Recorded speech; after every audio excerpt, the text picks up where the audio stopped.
आपने खुदा के होने का कौन सा प्रूफ पेश किया है? मुफ्ती शमाइल नदवी साहब इस्लामिक विद्वान, शिक्षाविद हैं, कोलकाता के वाहियान फाउंडेशन के संस्थापक हैं, लखनऊ की प्रतिष्ठित दारुल उलूम नदवतुल उलमा से ग्रेजुएशन किया है, सोशल मीडिया और सार्वजनिक मंचों पर अध्यापन और बौद्धिक कामों में सक्रिय हैं और इस समय इंटरनेशनल इस्लामिक यूनिवर्सिटी मलेशिया से PhD कर रहे हैं।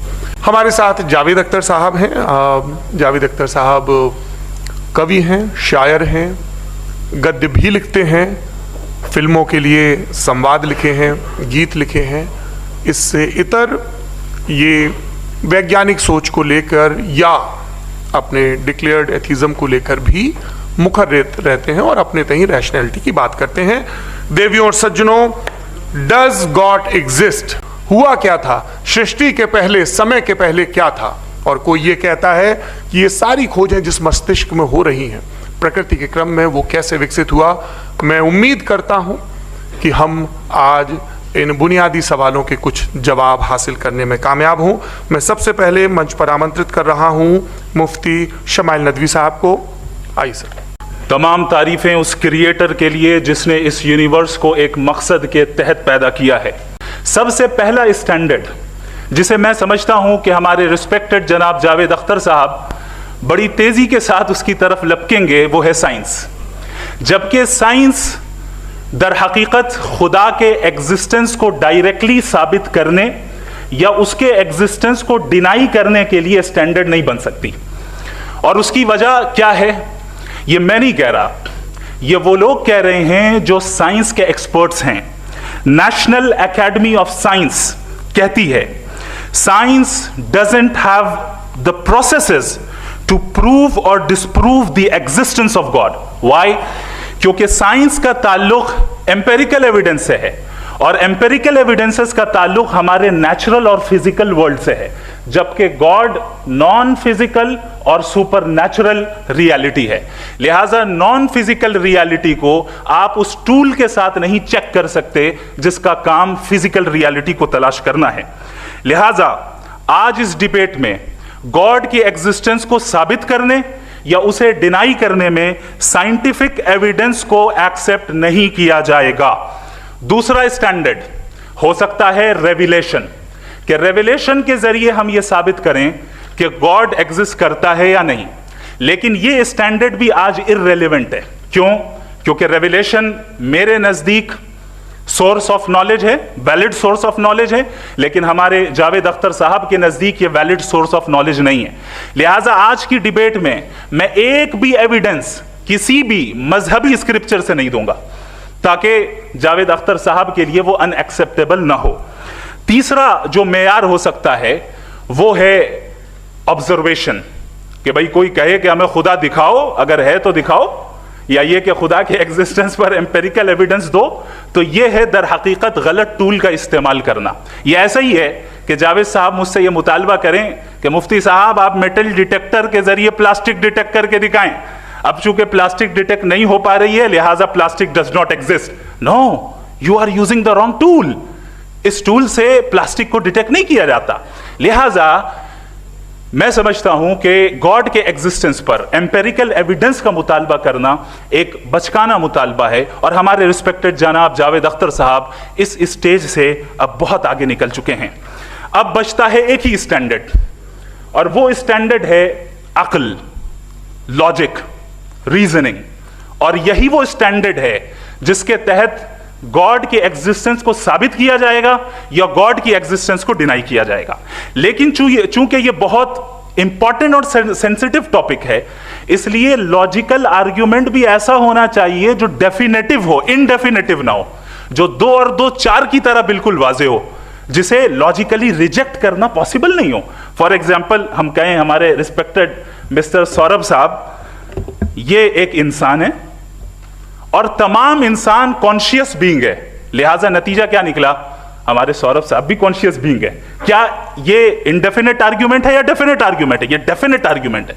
ये 2 और 2 की तरह वाजे है, इसमें किसी तरह जो है लॉजिकली इसको रिजेक्ट नहीं किया जा सकता। तो अगर आज हमारे जावेद अख्तर साहब ऐसी कोई अकली दलील और लॉजिकल एविडेंस दें खुदा के ना होने पर जो डेफिनेट भी हो, तो मैं ये ऐलान करता हूं कि यकीनन मैं उस एविडेंस को कबूल करूंगा और उस पर गौर करूंगा, लेकिन साथ में ये भी ऐलान कर देता हूं प्रेडिक्शन के तौर पर कि ऐसा कोई डेफिनेट आर्गुमेंट कोई नहीं पेश कर सकता। दलील हम देंगे और डेफिनेटिव दलील देंगे, लॉजिकल दलील देंगे, ऐसी दलील देंगे जो एंटायर एथिस्टिक वर्ल्ड उसे रेफ्यूट नहीं कर सकती। चलें अब हम एक एग्जाम्पल सोचते हैं, एक सिनेरियो, सिंपल सिनेरियो, तमाम ऑडियंस से गुजारिश है, हम और आप एक आइसोलेटेड आइलैंड पर हैं, ऐसा आइलैंड जहां पे हमसे पहले कोई कभी नहीं गया। चलते चलते आपके सामने अचानक आपने देखा एक पिंक कलर की बॉल पड़ी हुई है। सबसे पहला सवाल आपके जहन में क्या आएगा कि ये बॉल यहां क्यों आई, कैसे आई, ये पिंक कलर की ही क्यों है, कोई और कलर भी हो सकता था, ये इसी शेप में क्यों है, कोई और शेप भी हो सकता था। नेचुरली आप इस तरफ पहुंचेंगे कि कोई ना कोई है जिसने इन स्पेसिफिक प्रॉपर्टीज के साथ इस बॉल को बनाया है और यहां पे रखा है। चूंकि आप जानते हैं कि ये जो बॉल है इसका एग्जिस्ट करना जरूरी नहीं है, ये एग्जिस्ट कर भी सकती थी, नहीं भी कर सकती थी, और एग्जिस्ट करना ही था तो किसी और फॉर्म में करती, किसी और कलर में करती। अब आप इस बॉल को एक्सपैंड करते चले जाएं, एक्सपैंड करते चले जाएं, एक्सपैंड करते चले जाएं, यहां तक कि ये बॉल यूनिवर्स के साइज की हो जाए। बताइए कि क्या साइज के बढ़ जाने से सवाल बदल जाएगा? हरगिज नहीं बदलेगा। अभी भी सवाल रहेगा, ये यूनिवर्स कहां से आया, इन स्पेसिफिक प्रॉपर्टीज के साथ कहां से आया, क्यों आया, किसने बनाया, यह सवाल उस वक्त भी वैलिड रहेगा। लेकिन यह सवाल अगर हम जनाब जावेद अख्तर साहब से करें तो चूंकि इनका वर्ल्ड व्यू एथिस्टिक है, और सिर्फ इनका नहीं, मतलब जितने भी एथिस्ट हैं और एथिस्टिक वर्ल्ड व्यू को रखने वाले से अगर आप ये सवाल करें कि ये यूनिवर्स कहां से आया, तो इनका जवाब या तो आर्ग्यूमेंट फ्रॉम इग्नोरेंस होगा या डॉगमेटिक होगा। या तो ये कहेंगे कि मुझे नहीं पता कि ये कहां से आया, लिहाजा गॉड डज नॉट एग्जिस्ट, ये आर्ग्यूमेंट फ्रॉम इग्नोरेंस है। या ये कहेंगे कि ये यूनिवर्स खुद ब खुद बन गया, इसका मतलब ये है कि उस बॉल को भी खुद ब खुद बन जाना चाहिए, लेकिन बॉल के ताल्लुक से ये एक्सप्लेनेशन एक्सेप्ट नहीं की जाएगी कि खुद ब खुद बन गई, लेकिन यूनिवर्स के ताल्लुक से कर दिया जाएगा। इसे हम दूसरे अल्फाज में डॉगमा भी कह सकते हैं। दूसरी चीज, हमारे जावेद अख्तर साहब जरूर गॉड ऑफ गैप्स की मिसाल भी जरूर देंगे, और मिसाल देंगे कि पहले ज़माने में बिजलियां कड़कती थी तो लोगों ने किसी एक खुदा की तरफ, और बारिश होती थी तो दूसरे खुदा की तरफ मंसूब कर दिया, उनके पास दलील नहीं थी।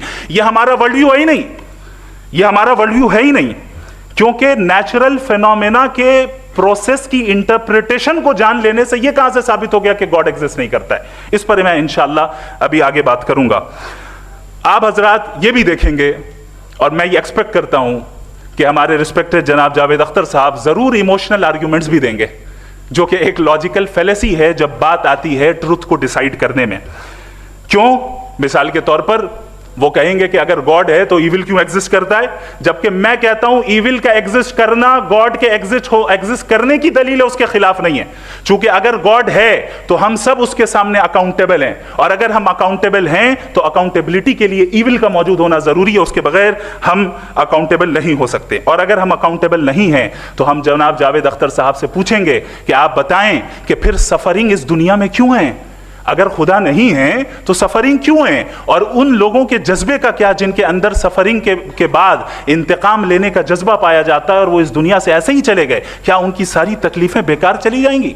अब आ जाएं उसी एग्जाम्पल की तरफ कि बॉल, मुझसे अगर कोई पूछे इस बॉल को किसने बनाया और या इस एक्सपेंडेड बॉल को किसने बनाया, मैं कहूंगा कि चूंकि ये यूनिवर्स और इस यूनिवर्स की तमाम चीजें कॉन्टिंजेंट हैं। कॉन्टिंजेंट होने का मतलब ये होता है कि जो अपने एग्जिस्टेंस पे किसी के ऊपर डिपेंड करती हो, तो जाहिर है ये यूनिवर्स कॉन्टिंजेंट है। और अगर कोई चीज कॉन्टिंजेंट नहीं है तो मैं रिक्वेस्ट करूंगा कि मुझे दिखा दें कि कौन सी चीज यूनिवर्स में कॉन्टिंजेंट नहीं है, हम भी जरा गौर कर लें और हम भी देख लें। और जब कॉन्टिंजेंट चीजें मौजूद हैं तो फिलोसोफर्स की इस्तिलाह के मुताबिक, हम उस टर्मिनोलॉजी के मुताबिक हम उस जगह तक पहुंचते हैं और उस हस्ती तक पहुंचते हैं जिसे नेसेसरी बीइंग कहा जाता है, कि ये वो नेसेसरी बीइंग है जिसका मौजूद ना होना नामुमकिन हो। चूंकि अगर ये मौजूद ना हो तो सारी चीजें एग्जिस्टेंस में आएंगी ही नहीं, और ये सारी कॉन्टिंजेंट चीजें उसी के ऊपर डिपेंड करती हैं। अब अगर आप ये सवाल करते हैं कि फिर उस हस्ती को किसने बनाया, फिर उसका कॉज क्या है, फिर उसका कॉज क्या है, फिर उसका कॉज क्या है, और एंडलेसली चले जाएं, इसे हम कहते हैं इन्फिनिट रिग्रेस ऑफ कॉजेस, जो कि लॉजिकल फेलेसी है। कॉन्सेप्चुअली इन्फिनिटी पॉसिबल है। मिसाल के तौर पे न्यूमेरिकल्स 1 2 3 गिनते चले जाएं, इन्फिनिट नंबर से। मैं कॉन्सेप्चुअली बात नहीं कर रहा, प्रैक्टिकली रियलिटी में साबित करके दिखाएं कि infinite regress of causes possible है या नहीं। अगर पॉसिबल है तो हम मान लेंगे, मिसाल दे दें, और पॉसिबल नहीं है तो एक ही ऑप्शन बचता है जिसे हम कहते हैं नेसेसरी बीइंग। ऐसी नेसेसरी बीइंग जो इंडिपेंडेंट है, क्योंकि अगर वो डिपेंडेंट हुई तो वो नेसेसरी नहीं रहेगी। ऐसी इंडिपेंडेंट बीइंग जो इटर्नल है, अगर वो इटर्नल नहीं होगी, उसकी बिगिनिंग होगी तो वो खुद कॉन्टिंजेंट है। ऐसी बीइंग जो पावरफुल है, क्योंकि कॉन्टिंजेंट को एक्चुअलाइज करने के लिए पावर चाहिए। ऐसी बीइंग जो इंटेलिजेंट है और नॉलेजेबल है, क्योंकि ये यूनिवर्स स्पेसिफिक फॉर्म और स्पेसिफिक लॉज ऑफ नेचर के तहत प्रिसाइजली चल रहा है। Thank you. पहले तो मैं मुफ्ती साहब को एक अच्छी खबर देना चाहूँगा कि मेरी नॉलेज साइंस के बारे में बड़ी मामूली है, तो आप फिक्र ना करें उसकी, लेकिन कुछ कॉमन सेंस है मुझ में। देखिए, ये खुदा का तस्वुर कोई नया तस्वुर नहीं है, ये सदियों से रहा है। ये कुछ रिलीजन 3000 साल पुराने होंगे, 4000 साल पुराने होंगे, लेकिन इंसान कोई 10,000 12,000 साल से एग्जिस्ट करता है होमोसेपियन की शक्ल में, और हमेशा कुछ ना कुछ मज़हब रहे। ये मज़हब जाहिलों के नहीं थे, ये मज़हब एक ऐसी ग्रीक सोसाइटी के थे जहाँ बड़े बड़े फिलोसफर्स पैदा हुए। ये मज़हब इजिप्शियंस के थे जिन्होंने पिरामिड्स बनाए थे। ये रोमन्स के थे कि जिनका आर्किटेक्चर और सेनेट यानी पहली बुनियाद डेमोक्रेसी की, लिमिटेड थी मगर डेमोक्रेसी थी, ये उन लोगों ने किए थे। तो इनका जो जुपिटर था, रा था, ज़्यूस था, उन्हें उस पर इतना ही एतमाद था जितना आज किसी मजहबी आदमी को अपने खुदा पे होगा। क्रिश्चियनिटी आने से पहले यूरोप में एक मज़हब था, जर्मेनिक रिलीजन। उसका एक खुदा था, उसकी एक बीवी थी, उसके 2 बेटे थे, एक बेटी थी। फिर जर्मनी में जब यूरोप में क्रिश्चियनिटी आई तो वो खुदा, उसकी बीवी और पूरे ख़ानदान चला गया। तो हमने, अगर हम हिस्ट्री देखें तो खुदा जो है वो ज़्यादातर फ़ानी है, वो हमेशा रहे नहीं। और वो जो लोग इन्हें मानते थे उनको आप कहें वो तो जाहिल थे, उन्हें तो कुछ पता ही नहीं था, ऐसा नहीं है। वो अपने वक्त में बड़े काबिल लोग थे और अपने वक्त में उन्होंने बड़े बड़े काम किए हैं, फिलोसफर्स थे, साइंटिस्ट थे, लेकिन उनका मज़हब कहाँ गया, उनके खुदा कहाँ गए? आज जो खुदा हैं दुनिया में लोग उन्हें मानते हैं। आपको क्या मालूम कि कितने बरसों के बाद क्या होने वाला है? हम यूरोप में देखते तो चर्च खाली हैं। तो वक्त के साथ चीज़ें बदलती हैं। जहाँ तक इसका ताल्लुक़ है मज़हबों का, हर मज़हब आपसे एक चीज़ मांगता है, फेथ। ये फेथ क्या चीज़ होती है? What is the difference between faith and belief? ये तो बहुत ही अहमखाना बात होगी कि कोई आदमी कहे साहब अगर खुदा है तो मुझे दिखाइए। ये तो जाहिलाना बात हुई। मैंने तो नॉर्थ पोल नहीं देखा है, मगर मैं मानता हूँ कि नॉर्थ पोल है। मैं क्यों मानता हूँ? इसलिए कि अगर ये दुनिया राउंड है तो भी उसका कोई टॉप होगा। कुछ लोग हैं जो वहाँ गए भी हैं, कॉमन सेंस कहता है कि ऐसा होगा, सबूत है, गवाह है, रीज़न है। तो ये मेरा फेथ नहीं है। तो फेथ में और बिलीफ में डिफरेंस क्या है?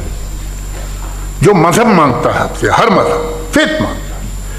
फेथ का मतलब ये है कि ना कोई गवाह हो, ना कोई सबूत हो, ना कोई रैशनल हो, ना कोई लॉजिक हो, ना कोई प्रूफ हो, मगर तुम एक बात को मानो। ये है फेथ। वरना बिलीफ होता। अगर इसमें कुछ भी सबूत होते, गवाह होते, तो फिर इसे आप बिलीफ कहते। जैसे मेरा बिलीफ है कि नॉर्थ पोल है, मेरा फेथ थोड़ी है। फेथ इन तमाम शर्तों को रद्द करता है। तो फिर स्टुपिडिटी क्या है? अगर मैं एक बात ऐसी मानूं जिसकी ना कोई लॉजिक है, ना कोई रैशनल है, ना कोई प्रूफ है, ना कोई गवाह है, ना कोई सबूत है, और मैं उसे मानूं, तो ये स्टुपिडिटी हुई। इसे ही भाई कल को मैं यकीन कर लूँ कि एलॉन मस्क जो है मेरा भाई है, तो मुझे इंतहाई खुशी होगी, सुकून भी बहुत मिलेगा मुझे। लेकिन और कहे भाई क्यों मानते हो? क्या सबूत है भाई? वो तो अमेरिकन है और तुम तो इंडियन हो, वो तो नस्ल अलग है, तुम्हें कभी मिले भी नहीं। साहब देखिए, मेरा फेथ है, इस पर बात न किया। फेथ का मतलब ही यह है कि आप प्रूव नहीं कर सकते। अगर आप प्रूव कर सकते हो तो फेथ की जरूरत ही नहीं, फिर तो आप बात करेंगे, आप कितनी बहस कर लीजिए। अल्टीमेटली दुनिया का हर मजहब फेथ पे टिका है, और फेथ का मतलब है एक ऐसा यकीन जिसका कोई सबूत, कोई गवाह, कोई रैशनल नहीं। अब आप ये कहें, क्या आप ये क्यों कह रहे हैं कि साहब ये कायनात किसने बनाई? कमाल ये है कि आपने बताया कि एक आइलैंड पे गए और एक बॉल देखी। आपने ये नहीं कहा कि आइलैंड किसने बनाया, आपको सिर्फ बॉल पे हैरत हुई। हमने आइलैंड पे हमने हैरत नहीं की, होते हैं आइलैंड। इसी तरह ये आइलैंड है, सितारे, ये गैलेक्सीज, ये सब आइलैंड हैं, खला में। हम उन्हें टेकन फॉर ग्रांटेड लेते हैं, हम पूछते नहीं किसने बनाए। आपने जजीरे के बारे में नहीं पूछा है। मेरी पैदाइश कैसे हुई?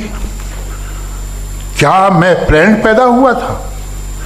आई was plan to be born, या एक लकी स्पर्म था जो किसी एक से चिपक गया?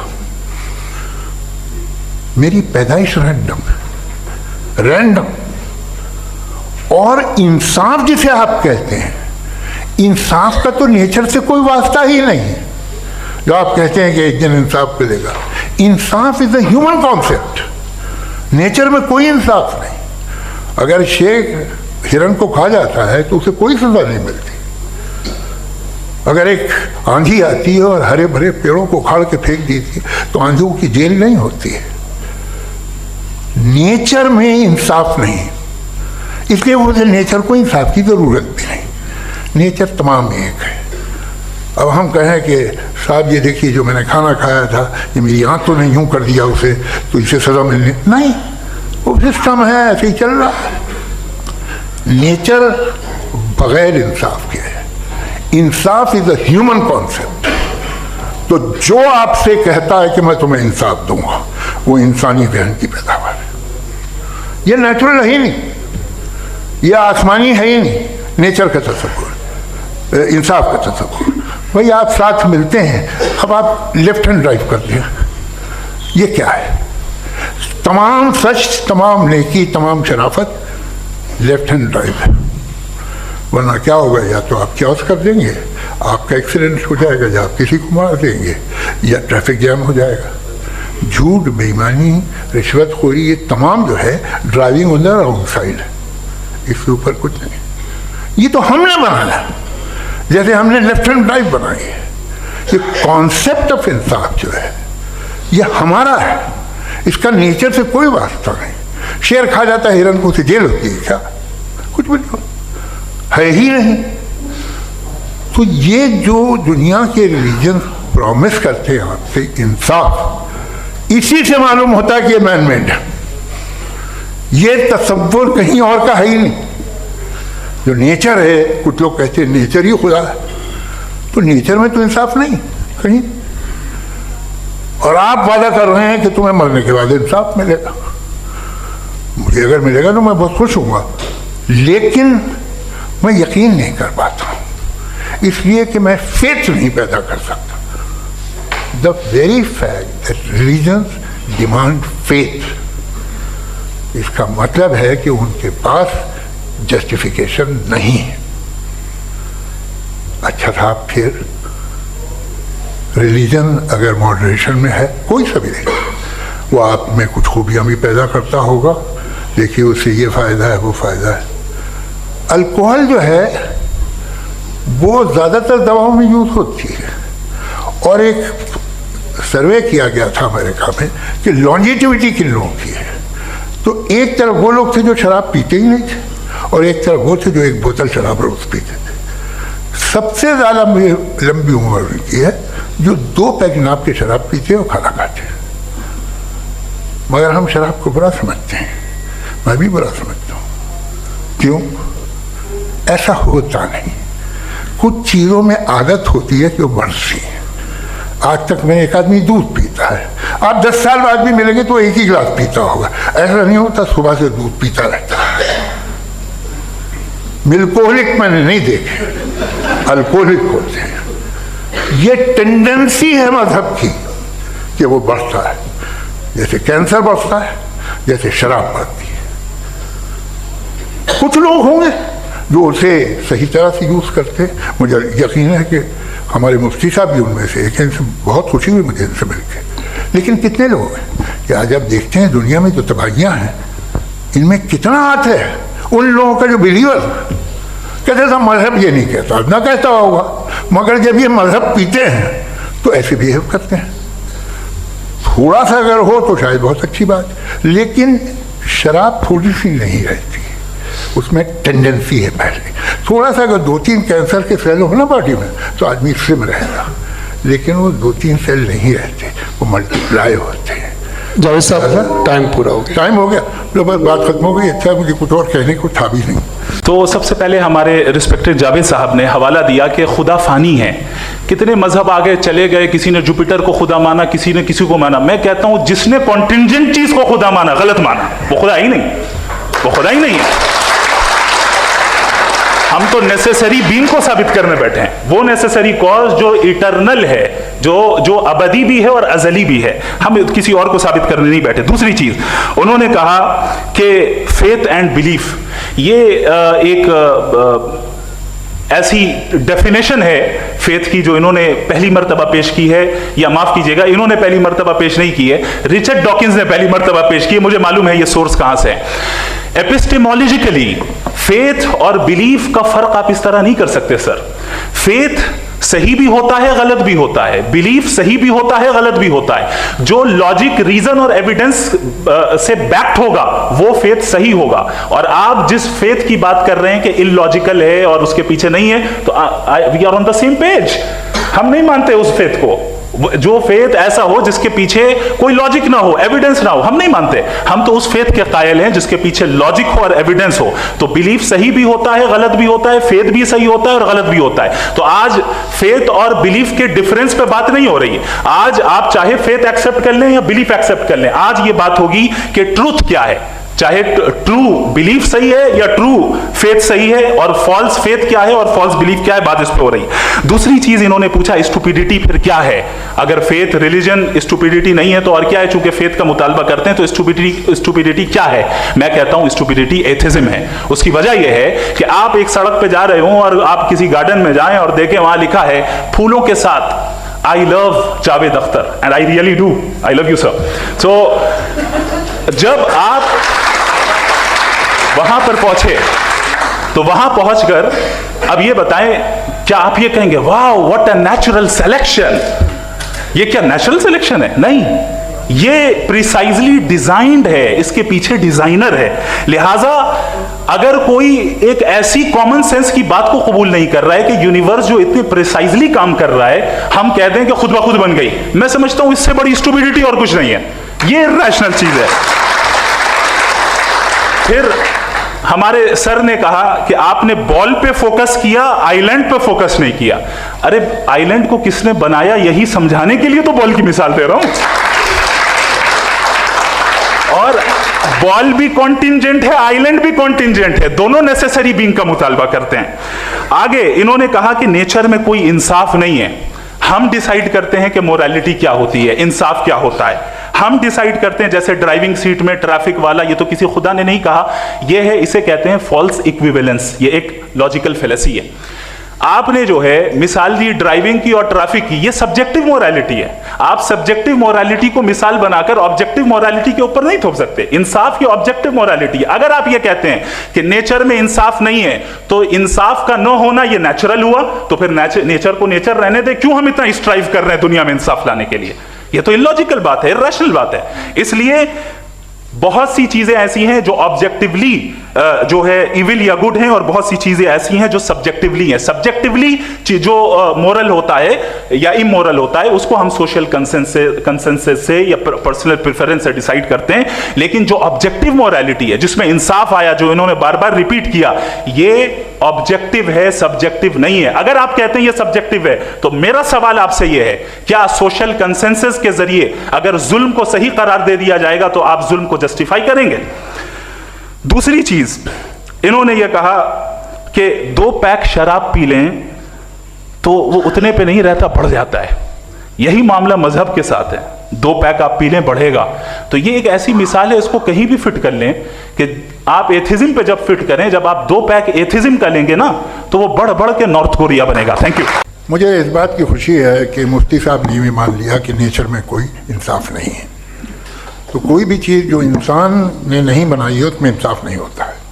एक बात मैं आपसे अर्ज करूँ, जरा पता लगा लीजिएगा, ये जो आप बाग में जाते हैं बेहद खूबसूरत फूल देखते हैं ना, इनमें से कोई नेचुरल नहीं है। ये सारे फूल क्रॉस करके बनाए गए हैं। जो जंगल में फूल होते हैं निहायत मामूली होते हैं, ये फूल इंसानों ने बनाए हैं। जो आप बाग में देख के वाह वाह कहते हैं, ये इंसानों के बनाए हुए हैं। डिफरेंट फूलों को क्रॉस करके, डेवलप करके, फिर क्रॉस करके इस तरह से बनाए गए। नेचुरल फ्लावर नहीं। किसी जंगल वीरान में जाके आप गुलाब के फूल नहीं देखेंगे। ये सब बनाए हुए इंसान ने, बहुत से काम इंसान ने किए हैं। बाकी है कि आपने मेरी एक बात का जवाब नहीं दिया, जिससे मुझे शिकायत है कि फेथ क्या है और आप फेथ मांगते क्यों हैं मुझसे। आप तो लॉजिकल हैं, आपके पास तो सारे रैशनल्स हैं, आपके पास सारे सबूत हैं, तो आपको फेथ की डिमांड क्यों करते हैं कि भाई तुम सरेंडर कर दो और सवाल मत करो। कोई मजहब सारे सवाल करने की इजाजत नहीं देता है और मना करता है कि ज़्यादा सवाल ना करो, बहक जाओगे तुम। आप क्यों रोकते हैं? हकीकत यह है कि इंसानी तारीख क्या है। इंसानी तारीख ये है कि दुनिया में 2 तरह के लोग हुए हैं। एक वो जिन्होंने अपनी लाइल्मी की परस्तिश की है, दूसरे वो जिन्होंने अपनी इग्नोरेंस या लाइल्मी से झगड़ा किया है और मालूम किया है कि क्या है। ये जो आप कह रहे हैं, आज आप हैरान हैं कि भाई ये यूनिवर्स कैसे बनी। लोग हैरान थे कि सूरज डूबता है तो इधर से कैसे निकलता। और आप एक कदम जाके हमेशा का मानने को तैयार है, एक कदम पीछे ही मान जाइए।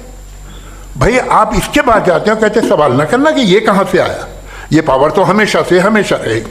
तो आप यूनिवर्स के बारे में मानने क्या तकलीफ है? एक कदम पहले रुक जाइए। ये हमेशा से थी या नहीं थी हमें मालूम नहीं है। और ये कहना कि हमें मालूम नहीं है, कमाल ये है कि दुनिया के सारे मजहब सब जानते हैं ये दुनिया कैसे बनी थी, कैसे मिटेगी, मरने के बाद क्या होगा, इनको सब इल्म है। इनको किसी को डायनासोर होते थे पहले ये नहीं पता था, किसी को नहीं पता। किसी भी दुनिया की मजहबी किताब में डायनासोर का जिक्र नहीं है। लेकिन बाकी सब बातें, how to make universe in 4 easy lessons and बाकी सब पता है। जिसको सब पता है वो गड़बड़ है। हम में ये इंकिसार, ये ह्यूमिलिटी होनी चाहिए कि हम ये कहें कि हमें ये बहुत सारी बातें नहीं मालूम, लेकिन हम उनकी परस्तिश ना करें, अपनी लाइल्मी को की परस्तिश ना करें, हम उसे पता लगाने की कोशिश करें। जिस दुनिया में आप बैठे हैं सर, ये हॉल जो है, ये इलेक्ट्रिसिटी जो है, ये माइक जो है, जिस हवाई जहाज से आप आए थे, वो जिस कार से आप यहाँ आए हैं, ये सब उन लोगों की बनाई हुई है जिन्होंने सवाल किए थे। ये दुनिया जिसमें आप आज आराम से हैं, ये उन लोगों की बनाई है कि जिन्होंने सवाल किए थे। और हर स्टेज पे इन सवालों को मकरूह कहा गया था, गलत कहा गया था। आप जरा तारीख पढ़िए, एक बड़ी दिलचस्प किताब है बर्ट्रैंड रसेल की, जिसमें उसने रिलीजन एंड साइंस कि कब से रिलीजन जो है साइंस के अगेंस्ट है। और हद तो यह है कि भाप के इंजन के खिलाफ थे, स्टीम इंजन के भी खिलाफ थे, और फतवे हुए उन पर, वेटिकन ने दिए। तो ये हमेशा, अभी जैसे ही ये राइट विंगर आते हैं अमेरिका में पावर में, तो वो जो अपना ये क्या बोलते हैं उसे, सीड क्या वर्ड है, सीड क्या जो, हाँ नहीं सीड जो होते हैं जिन पे जी, नहीं भाई, वो जो ह्यूमन बॉडी के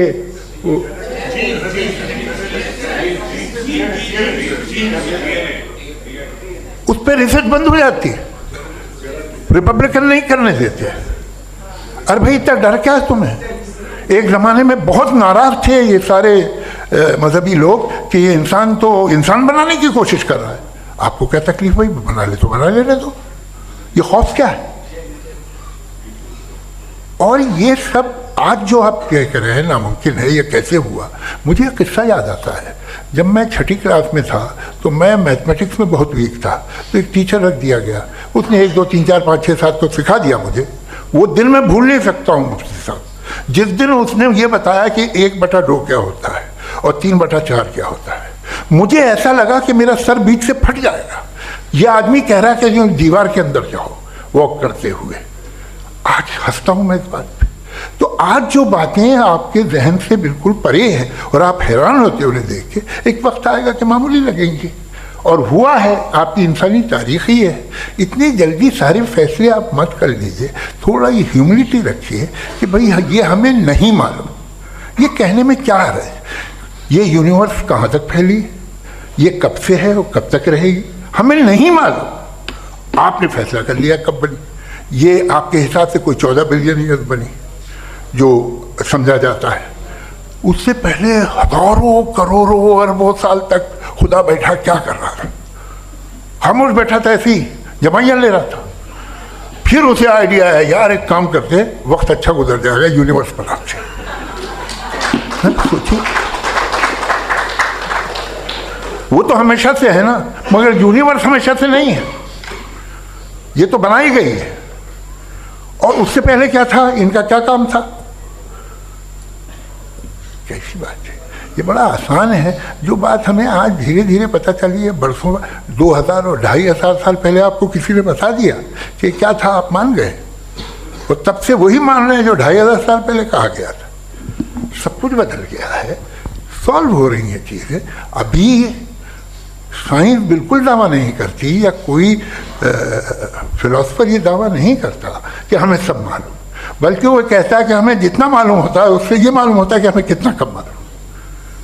तो हम अपनी जहालत से लड़े, उसकी परस्तिश न करें। जी, time. Thank you, thank you. जनाब जावेद अख्तर साहब कई मर्तबा दोहरा रहे हैं कि फेथ का मतलब बताइए, फेथ का मतलब बताइए। मैंने बता दिया, फेथ सही भी होता है, गलत भी होता है। और आज हम फेथ पे बात नहीं कर रहे, हम ट्रुथ और डज गॉड एग्जिस्ट पे बात कर रहे हैं।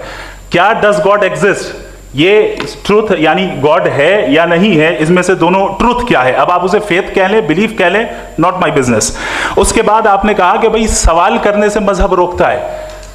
मैं कहता हूं जो रोकता है वो रोकता होगा, मैं नहीं रोकता, बल्कि सवाल करें, सवाल करना चाहिए। सवाल कर करके तो हम आगे बढ़ते हैं, तरक्की करते हैं, और इसीलिए मैं आज यहां पे आया हूं। लेकिन सवाल सिर्फ खुदा से नहीं होगा, आपसे भी होगा। सवाल एथिज्म से भी होगा, सवाल सिर्फ मजहब से नहीं होगा, सबसे होगा।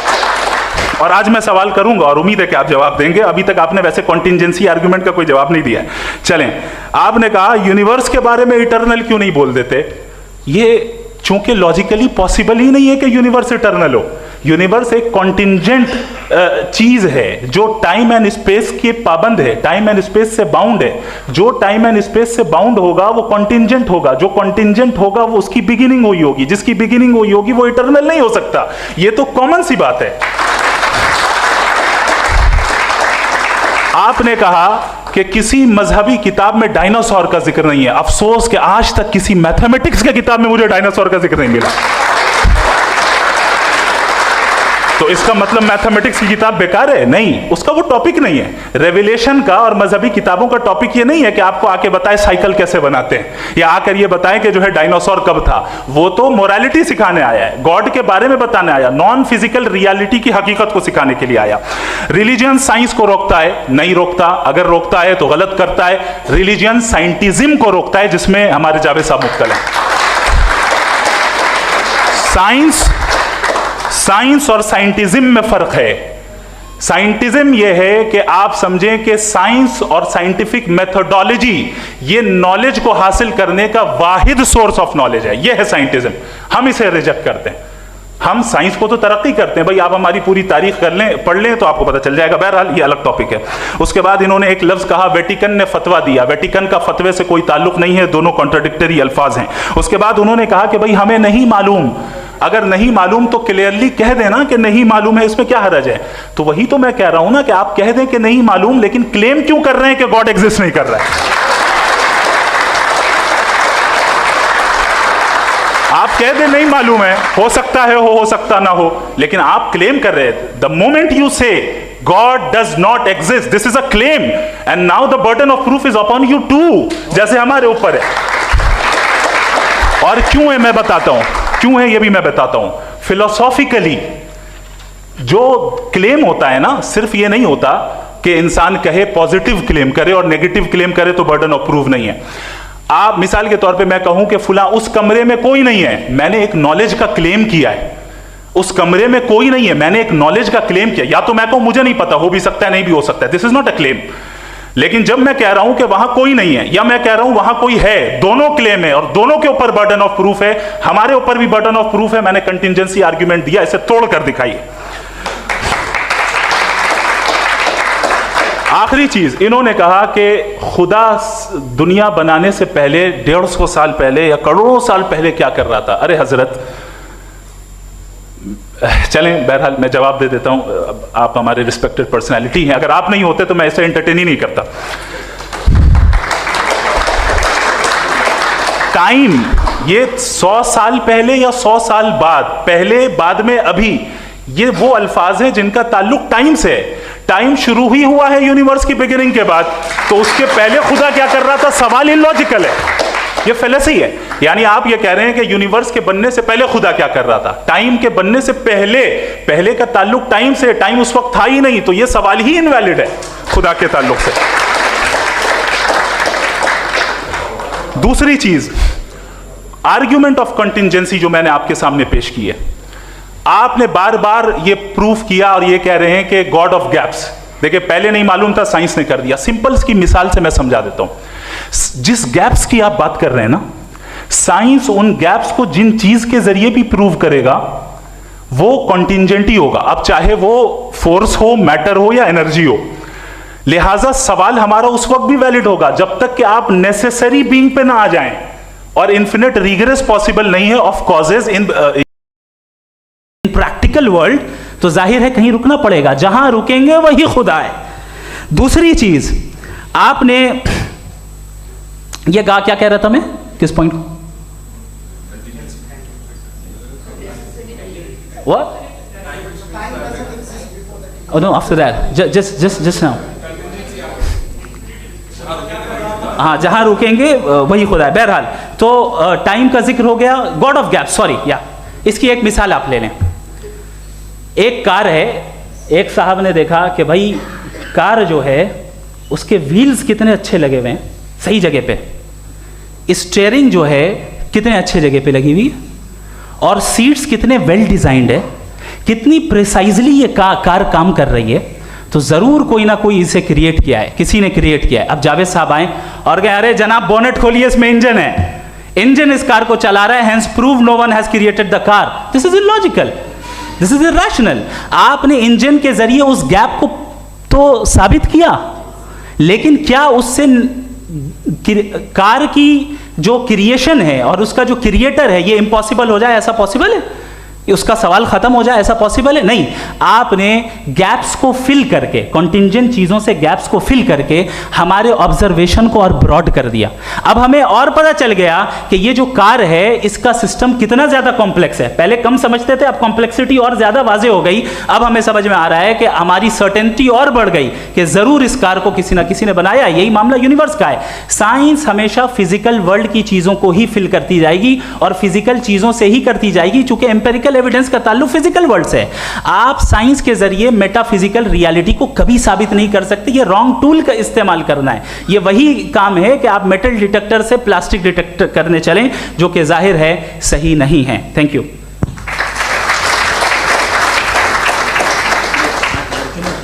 जी, ये आर्ग्यूमेंट का राउंड 2 है। हाँ। 7 मिनट है। पहले तो मैं आपसे अर्ज़ करूं कि आपने कहा कि जब कायनात ही नहीं थी तो वक्त भी नहीं था, कुछ भी नहीं था। कैसे नहीं था? खुदा था, एक एग्जिस्टेंस तो था ना खुदा का। तो जब खुदा था तो वक्त भी होगा। ऐसा नहीं है कि कुछ भी नहीं था, खुदा था।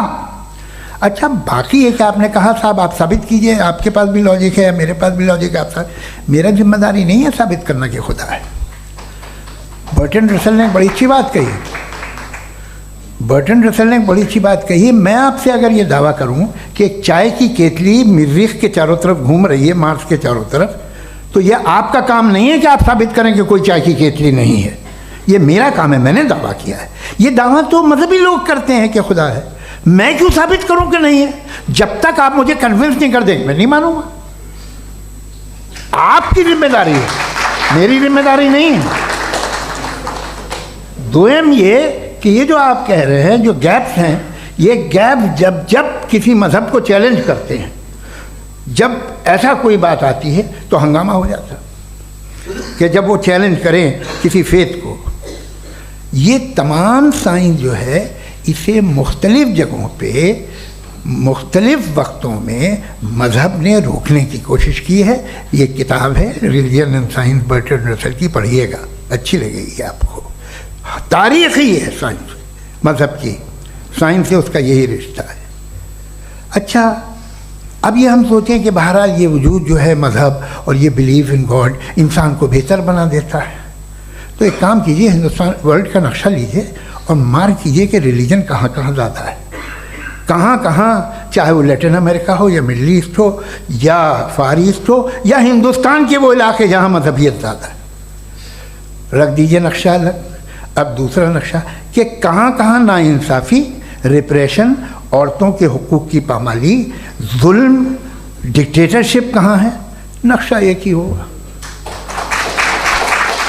तो आप मुझे बताएं कि जो इसका तरकीब इस्तेमाल क्या है, खुदा का तरकीब इस्तेमाल तो बताइए। आप छोटी सी दवा सड़क पे बेचते हैं उसकी भी तरकीब इस्तेमाल बताते हैं।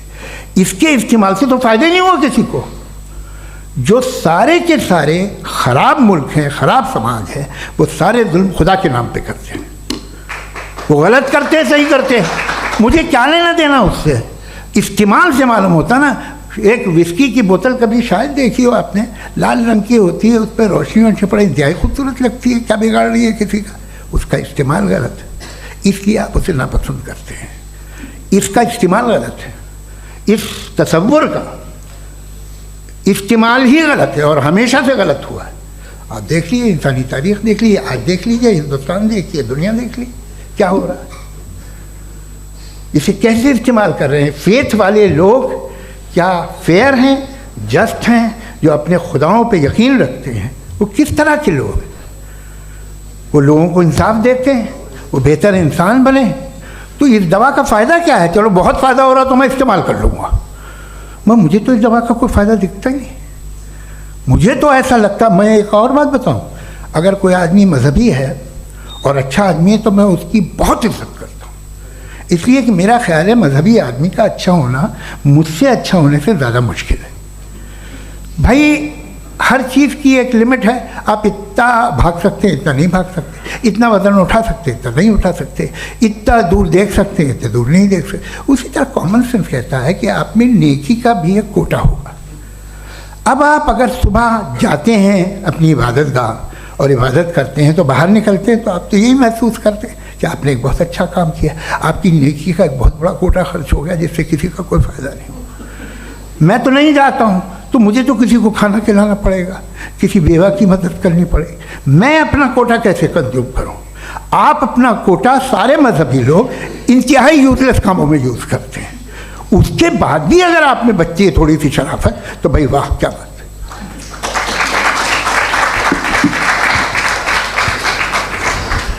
एक तो मुझे ये बात बहुत अच्छी लग रही है कि दोनों ही विद्वान समय को मानते हैं और बहुत समय से अपनी दलीलें और बाज़ दफ़ा समय से पहले अपनी तकरीरें पूरी करके अपनी अपनी कुर्सी पर बैठ रहे हैं। ये इस आर्ग्यूमेंट का राउंड 2 पूरा हुआ। अब रिबटल का राउंड 2 है और उसके बाद क्रॉस एग्जामिनेशन होगा।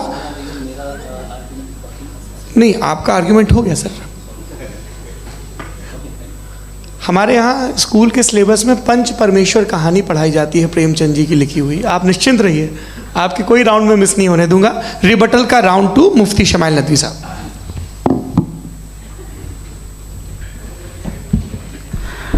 असल में जो हकीकी प्रॉब्लम है, असल प्रॉब्लम है वो ये है कि जावेद साहब के पास कॉन्सेप्ट ऑफ गॉड क्लियर नहीं है। इन्होंने कहा कि कायनात से पहले खुदा तो था, तब भी तो टाइम होगा।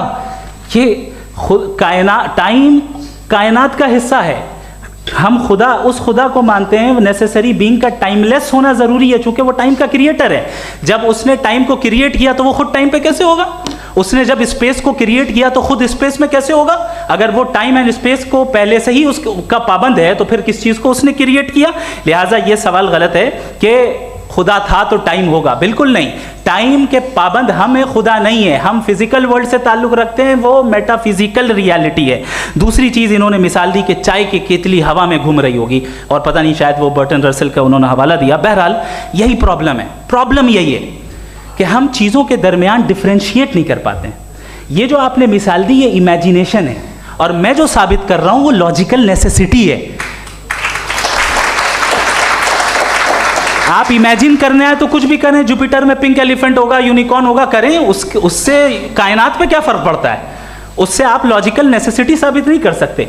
मैं तो उस प्राइम कॉज की बात कर रहा हूं, उस नेसेसरी बीइंग की बात कर रहा हूं जिसके बगैर इस कायनात का एग्जिस्टेंस मुमकिन नहीं है। दूसरी चीज, मजहब को साइंस चैलेंज करती है वगैरह वगैरह, ये हमारा टॉपिक ही नहीं है। मैं इस पर बात करूंगा तो फिर मेरा वक्त चला जाएगा। मजहब के ऊपर चूंकि हमारी डिस्कशन नहीं है, साइंस को मजहब और बिलखुसूस मैं और हमारा वर्ल्ड व्यू कम अज़ कम साइंस को पीछे नहीं करता है, साइंटिज्म की मजम्मत करता है। इसकी वजाहत मैंने पहले कर दी। दूसरी चीज़ इन्होंने कहा वर्ल्ड का नक्शा लीजिए, वर्ल्ड मैप लीजिए, दो अलग अलग जगह की। हज़रत मैंने ये होमवर्क किया था, और मैंने मिडिल ईस्ट का एक नक्शा लिया और यूरोप का एक नक्शा लिया। ये मजहबी इलाका और ये लिबरल और एथीस्ट इलाका। मुझे पता चला कि सबसे ज़्यादा रेप केसेस जो हैं वहाँ पर हैं।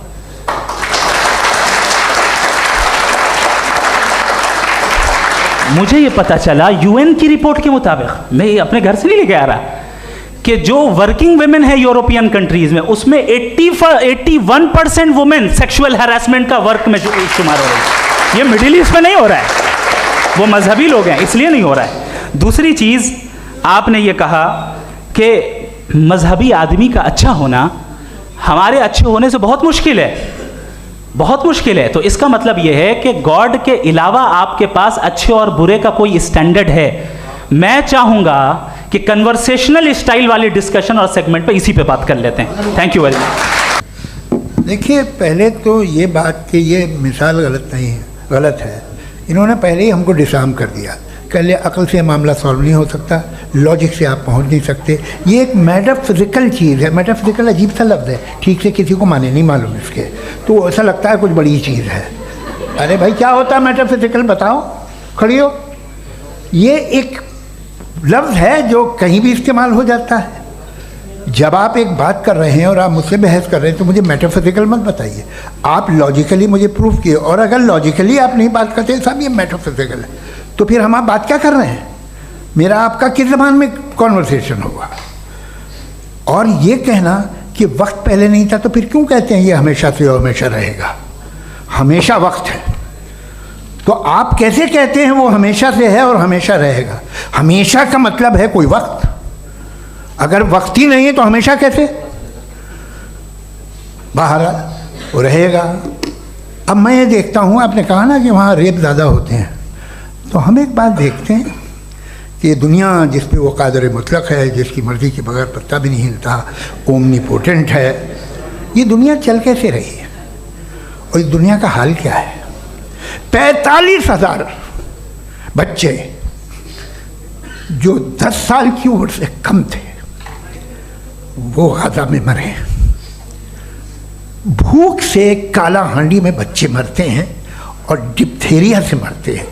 डिप्थेरिया अजीब मर्ज है, गले में जाली बनना शुरू होती है, बच्चा नीला हो जाता है, गरीब का बच्चा, इसलिए कि उपास इलाज नहीं। ये कादर मुतलक है जो चाहे कर दे। इससे आप दुआएं मांगते हैं हमारी ये काम कर दे वो कर दे, तो इसका मतलब डे टू डे लाइफ में वो इंटरफेयर करता है और ये देख रहा है वो। अगर वो वाकई भी है फॉर डिस्कशन सेक, तो मैं जब दुनिया देखता हूँ तो मेरे दिल में उसके लिए कोई इज्जत नहीं पैदा होती। ये क्या कर रहे हो तुम पूरे ऑल पावरफुल हो, ओमनीपोटेंट हो, ओमनी प्रेजेंट हो। तुम तो वहाँ गाज़ा में रहे होगे ना, तुम हर जगह हो। तुम देख रहे थे कि बच्चे की कैसे धज्जियाँ उड़ रही, तुम देख रहे थे। और तुम चाहते हो मैं तुम्हारी परस्तिश करूँगा, तुम हो भी, अरे यार, इसके अच्छे तो हमारे चीफ प्राइम मिनिस्टर हैं, कुछ तो ख्याल करते हैं। कमाल है। आप किसकी इबादत कर रहे हैं? अगर वो है भी, ये दुनिया नाइंसाफी से, जुल्म से, जबर से, तशद्दुद से भरी हुई है। और आप ये मत कहिएगा कि वो देख रहा है और वो बताएगा एक दिन। अगर वो देख रहा है और इंटरफेयर नहीं करता तो आप दुआ क्यों मांगते? आप कहते हैं मेरा ये काम करा दे, इसके मतलब है वो दखल दे सकता है, वो आपको नौकरी दिलवा सकता है, भले दूसरे आदमी को न मिले, मगर आपका काम कर देगा चूंकि आपने दुआ मांगी है। तो जब वो आपको नौकरी दिला सकता है, लड़की की शादी कर सकता है, बेटे को ग्रीन कार्ड दिलवा सकता है, तो कम से कम ये जो मर रहे हैं बच्चे, इनको रोक दे, कुछ तो करे। मुझे तो दुनिया में, इस दुनिया का कोई मालिक है, इसका ओमनीपोटेंट कोई रूलर है, और ये दुनिया ऐसी चल रही है। मैं तो चाहूँगा कि भाई ना हो, अगर हो तो बड़ी शर्मिंदगी की बात है।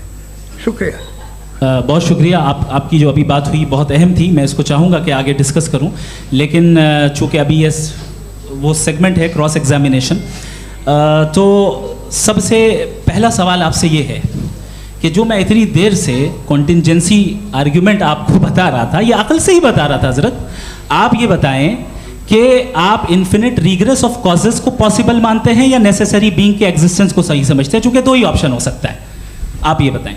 देखिए, आपको मैं ईमानदारी से बात करूँ, एक तो मैं कॉन्टिजेंसी वर्ड ठीक से समझता नहीं, और इस वक्त भी जो आपने अंग्रेज़ी के अल्फाज इस्तेमाल किए वो ज़रा थोड़े से मुझे डिफ़िकल्ट और कॉम्प्लिकेटेड लगे, तो आप ज़रा सिंपल ज़बान में सवाल कर सकते हैं? बिल्कुल कर सकता हूँ जी। यूनिवर्स की हर चीज़ कॉन्टिंजेंट होने का मतलब ये है कि वो अपने एग्जिस्टेंस में किसी के ऊपर डिपेंडेंट है। जो भी चीज़ डिपेंडेंट होगी वो चीज़ इंडिपेंडेंट नहीं हो सकती, तो उसका कोई ना कोई कॉज होगा। तो अब आप क्या समझते हैं कि ये इन्फिनिट रिग्रेस है, यानी कॉज पर कॉज, कॉज पर कॉज, कॉज पर कॉज, और कभी कोई यानी ये एंडलेसली चलता रहा? क्योंकि अगर ऐसा होगा तो हम तो एग्जिस्टेंस में आते ही नहीं। लॉजिकली ये मुत्तफक अलैह चीज़ है, मुत्तफक अलैह अग्रीड अपॉन। ओके,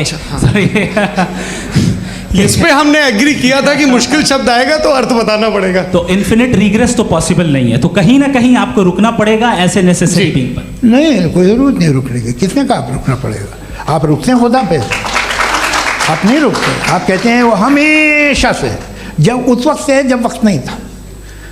आप कहाँ रुकते हैं कि अब हुआ था वो? आप नहीं कहते। हम क्यों नहीं मान सकते कि यूनिवर्स जो है और बल्कि मल्टीवर्सेस जो है वो हमेशा से हैं, वो बनती है, बिगड़ती है। एक हमारे यहाँ एक चीज़ है ब्लैक होल, वो समेट लेता है वापस, फिर ब्लास्ट होता है, फिर फैल जाता है, और इसमें हमारी तो खैर कोई औकात ही नहीं है। इंसान की एक छोटे से ज़र्रे पे हम 50-60 साल की उम्र रखते हैं, जो करोड़ों अरबों साल की कायनात है उसमें, और पैदा भी नहायत ही बेहुदा वजह से हुए थे। तो इसमें ये सोचना कि इसकी वजूहात और ये क्यों है, ये डिपेंडेंट है, ये हम देख रहे हैं, क्या मालूम। आप सोचिए कि ये जो फैल रही है कायनात, ये कहाँ फैल रही है, ये कहाँ जा रही है, और ये फैल क्यों रही है? अरे बना लीजिए तुमने, रुको भैया, हाँ काफ़ी है। ये फैल क्यों रही है? ये और कौन सी कायनात जिसे मैं दूरबीन से देखता हूँ तो 2 बिलियन लाइट ईयर पे है, उससे मेरा कोई वास्ता ही नहीं है।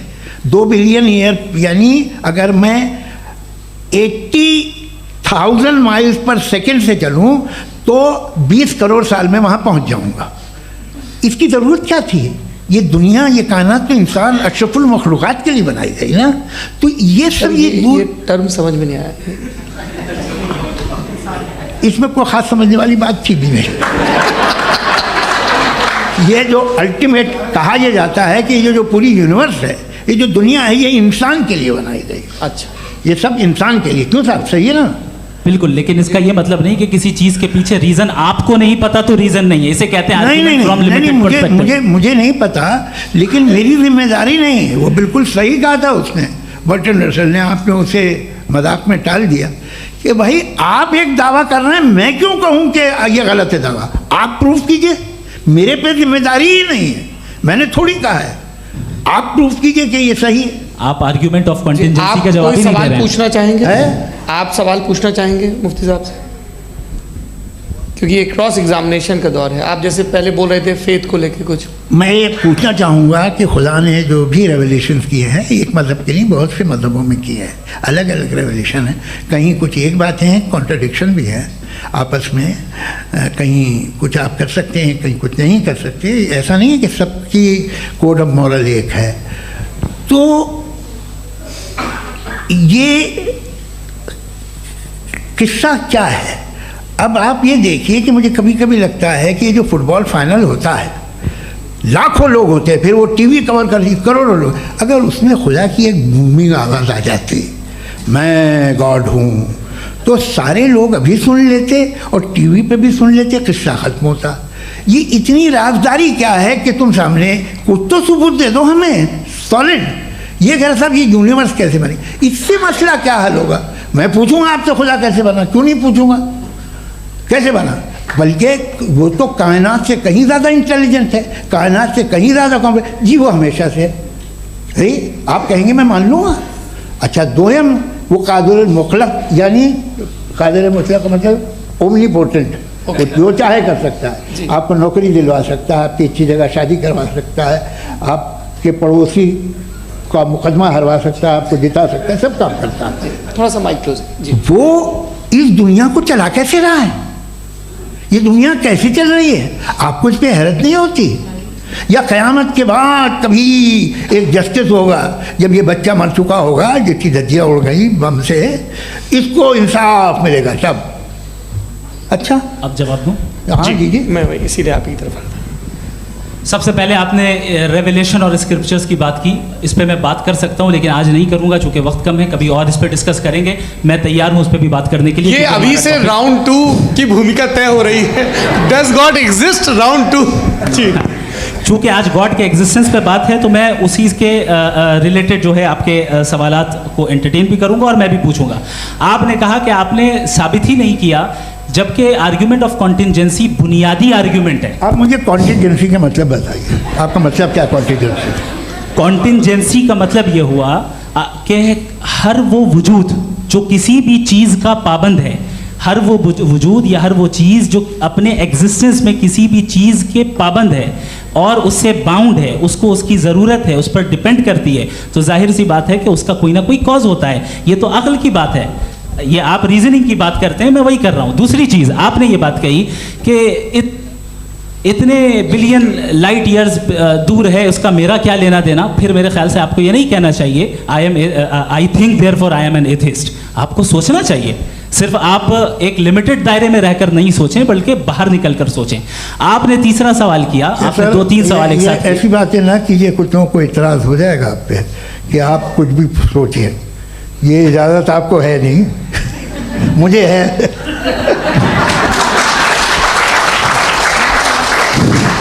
जी आपने प्रॉब्लम ऑफ इविल के ताल्लुक से सवाल किया और बार बार आप एक लफ्ज़ रिपीट कर रहे हैं कि ओमनीपोटेंट गॉड है, ऑल पावरफुल गॉड है।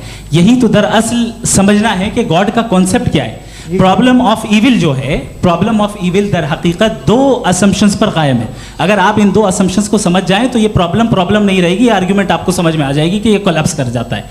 पॉइंट नंबर 1 यानी जो आपका सबसे पहला फॉल्स असम्पशन है कि गॉड मर्सीफुल है, ओमनीपोटेंट है, दुनिया में जुल्म हो रहा है। लेकिन आपको ये समझना चाहिए कि हमारे वर्ल्ड व्यू के मुताबिक गॉड सिर्फ ओमनीपोटेंट और सिर्फ मर्सीफुल नहीं है, बल्कि वो ऑल वाइज भी है और वो ऑल नोइंग भी है। उसके हर काम के पीछे हिकमत और विजडम है। ये कोई ज़रूरी नहीं है कि वो हिकमत और विजडम आपको समझ में आए या मुझे समझ में आए। अगर आप जो समझ रहे हैं उसके मुताबिक आप फैसला कर रहे हैं, ये लिमिटेड पर्सपेक्टिव से आर्ग्यूमेंट है। और इस चीज़ को हम अपनी दुनिया में, अपने लाइफ में, डेली लाइफ में इस प्रिंसिपल को एक्सेप्ट करते हैं। हम जब किसी डॉक्टर के पास जाते हैं, डॉक्टर के पास जाकर वो अगर उसने हमें कोई दवाई दी है तो हम ये तो नहीं कहते कि जब तक आपके पास जितना नॉलेज और जितना विजडम नहीं है, आपने क्यों ये दवाई दी है, तब तक हम इस चीज़ को एक्सेप्ट नहीं करेंगे। नहीं कहते, हम उसकी अथॉरिटी को तस्लीम करते हैं। क्यों? क्योंकि उसकी हम जानते हैं कि वो नॉलेजेबल है, वो विजडम वाला है, हमसे ज़्यादा नॉलेज और हमसे ज़्यादा विजडम है। बताएं सर। मैंने डॉक्टर में और खुदा में बड़ा डिफरेंस है। डॉक्टर पढ़ा लिखा होता है एक, तो मैं उसकी बात सुनूंगा। दोयम ये नहीं कुछ कहें कि चूंकि आप डॉक्टर पे बिलीव करते हैं इसलिए खुदा पे बिलीव किए, क्या ये मिसाल आपको समझाने के लिए आर्ग्यूमेंट है, इस पे आपको एतराज़ नहीं है। तो सिंपल बात ये है कि मैं अगर ये यकीन कर लूँ कि एक ओमनीपोटेंट उसकी मसलहत है, ये जो बच्चे मर रहे हैं ये मसलहत है उसकी, मुझे नहीं चाहिए थी मसलहत, उसकी मसलहत नहीं, यही तो समझना है। मतलब एक्सपीरियंस। अच्छा, इस आपने अभी मेरी बात पूरी सुनी नहीं। मैंने कहा आपका पूरा आर्ग्यूमेंट दो फॉल्स असम्पशंस पर है। एक फॉल्स असम्पशन मैंने बता दिया, दूसरा फॉल्स असम्पशन ये है कि इस दुनिया में इविल के होने का कोई गुड रीजन नहीं है, जबकि हमारे पास बाज रीजंस मौजूद हैं, हमारे पास बाज वजूहात मौजूद हैं। अगर इस दुनिया में इविल ना हो तो आप गुड को डिफाइन कैसे करेंगे? अगर जुल्म ना हो आप इंसाफ को समझेंगे कैसे? अगर तारीकी ना हो तो आप लाइट को समझेंगे कैसे? बहुत अच्छे। अभी और सुन लें, अभी और बाकी है। ये तो बात बहुत पसंद आई साहब मुझे कि जब तक रेप ना हो तब तक औरतों की इज्जत का ख्याल आपने मेरा जवाब पूरा सुना ही नहीं। जब तक के बच्चों का कत्ल ना किया जाए तब तक आपको बच्चों की मासूमियत की इज्जत। आपने पूरा जवाब सुना ही नहीं। क्या बात है, क्या आपने नुक्ता निकाला? आपने पूरा जवाब सुना ही नहीं। आप सुन लें, मेरी बात सुन लें। ये मैंने आपको एक चीज बताई। दूसरी चीज, इस दुनिया में हम आए हैं टेस्ट के लिए, हमारा टेस्ट हो रहा है और हर इंसान का अलग अलग अंदाज में टेस्ट होता है। और इस दुनिया में अगर इविल मौजूद है तो वो इविल जरिया है हमारे अंदर ह्यूमन नोबल क्वालिटीज को डेवलप करने का और अलग अलग फील्ड में प्रोग्रेस करने का। और अगर हमारे अंदर और इस दुनिया में इविल नहीं होता तो बताइए टेस्ट का मतलब क्या होता? अगर मैं अपने स्टूडेंट को MCQs दूं और उसमें सिर्फ राइट आंसर लिख कर दे दूं और कहूं तुम्हारा टेस्ट हो गया, ये मीनिंगलेस है। इस दुनिया में अगर हम टेस्ट के लिए आए हैं तो जाहिर है गुड एंड इविल दोनों मौजूद है। तो अगर गुड एंड इविल दोनों मौजूद है तो ये इविल भी खुदा का बनाया हुआ है? जी हाँ, खुदा का बनाया हुआ है। लेकिन अच्छा, चलो अच्छी बात। जी बिल्कुल, तो बिल्कुल खुदा ने बनाया। अभी तो ये है कि जो मेजॉरिटी है दुनिया में वो इविल है, तो ये खुदा एक्चुअली इविल के साइड पे लग रहा है मुझे। बिल्कुल भी नहीं, मैं बता मेजॉरिटी में तो वो है। क्या बात कर रहे हैं भाई आप? मैं बहुत कोई भी जो मुंसिफ होगा, चाहे आपका अपना घर हो जिसके आप सबसे बड़े हैं, चाहे आपकी ऑर्गेनाइजेशन हो जो आप चलाते हैं, वहाँ पर आप इविल रखेंगे साबित करने को कि बाकी लोग शरीफ हैं? मेरी बात सुन क्या ये आर्ग्यूमेंट ही गलत है? अगर कि जब तक के कोई इविल नहीं होगा तब तक के शरीफ आदमी शरीफ नहीं लगेगा। अगर एग्जामिनर गलत ऑप्शन दे रहा है तो एग्जामिनर इविल नहीं हो गया, जो गलत ऑप्शन को सेलेक्ट कर रहा है वो फेल होगा। क्रिएटर ने इविल को बनाया है लेकिन वो इविल नहीं है। अच्छा सुनिए मेरी बात, लेट मी कंप्लीट सर। जी जी। क्रिएटर ने इविल को बनाया है टेस्ट के लिए, वो इविल नहीं है। इविल वो होगा जो उसे इख्तियार करेगा। छुरी को बनाने वाला गलत नहीं होता है, छुरी का गलत इस्तेमाल करने वाला गलत होता है।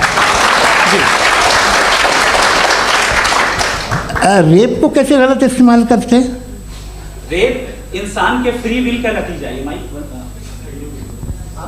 ये रेप कैसे गलत इस्तेमाल होता है? ये मुझे अब सुन लें, अब सुन लें। गलत इस्तेमाल होता है। हाँ मैं बता रहा हूँ ना, कैसे गलत? मैं बता रहा हूँ जी। कि जो इविल इस दुनिया में मौजूद है उसके कई सारे तरीके हैं। एक तरीका इंसान का अपना फ्री विल है। अब अगर कोई रेपिस्ट रेप कर रहा है तो इसका गॉड का कसूर नहीं है, वो अपने फ्री विल का गलत इस्तेमाल कर रहा है, उसको सजा मिलनी चाहिए। अच्छा। और उसी के लिए जहन्नम बनाई गई है।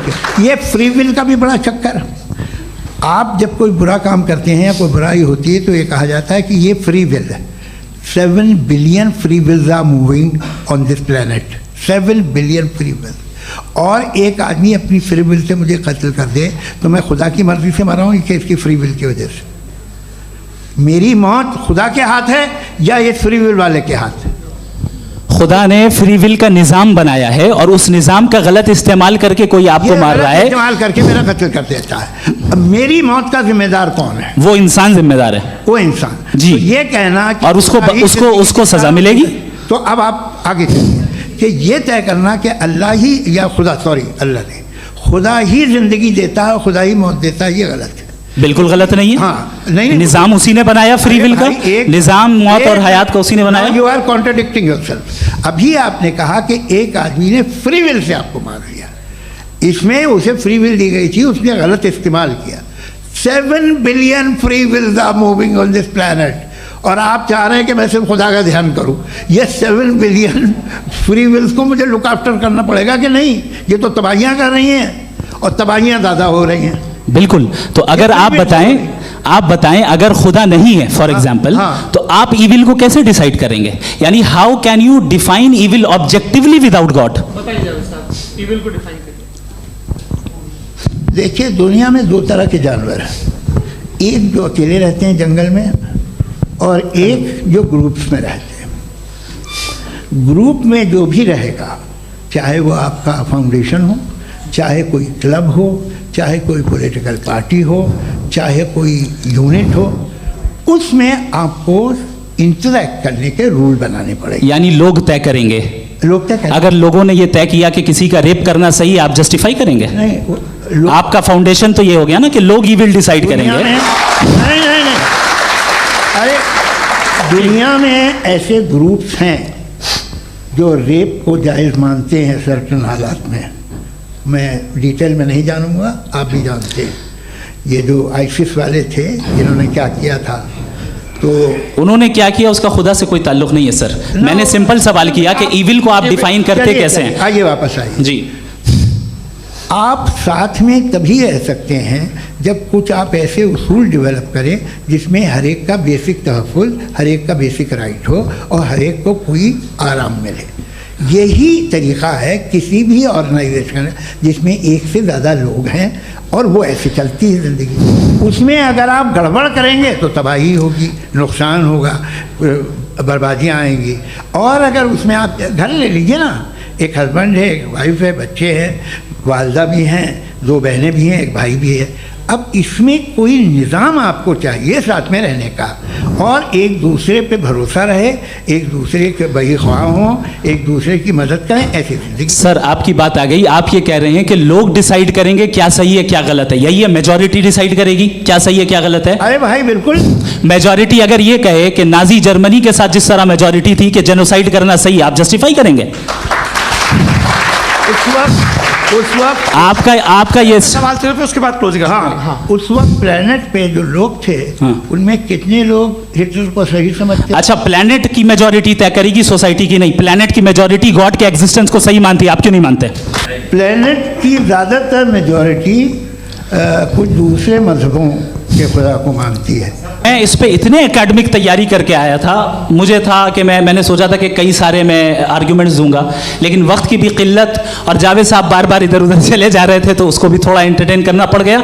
डज गॉड एग्जिस्ट पे मैं एक ही आर्ग्यूमेंट दे पाया। आर्ग्यूमेंट्स बहुत हैं और डेफिनेटिव आर्ग्यूमेंट्स हैं, और मेरे आर्ग्यूमेंट को किसी एक राउंड में भी इन्होंने एंटरटेन नहीं किया और रेफ्यूट नहीं किया। एक राउंड में भी नहीं, एक राउंड में भी नहीं। कौन सा? और ना ही अभी आपका क्लोजिंग आर्गुमेंट आएगा, नहीं वो बता देना। Argument of contingency sir. अरे मैं आपसे कई बार कह चुका हूँ कंटीजेंसी का मतलब अब मैं कैसे समझाऊं आपको? आपस में आप और कितने आसानी से समझाऊं मैं? मुझे तो नहीं समझ में आ रहा है। आप अपनी आर्ग्यूमेंट ऑफ कंटीजेंसी उर्दू में बोल सकते हैं। हाँ, आप अपनी बात पूरी कर लें जी, आखिरी 4 मिनट। दूसरी चीज, just a minute please ma'am, can I talk?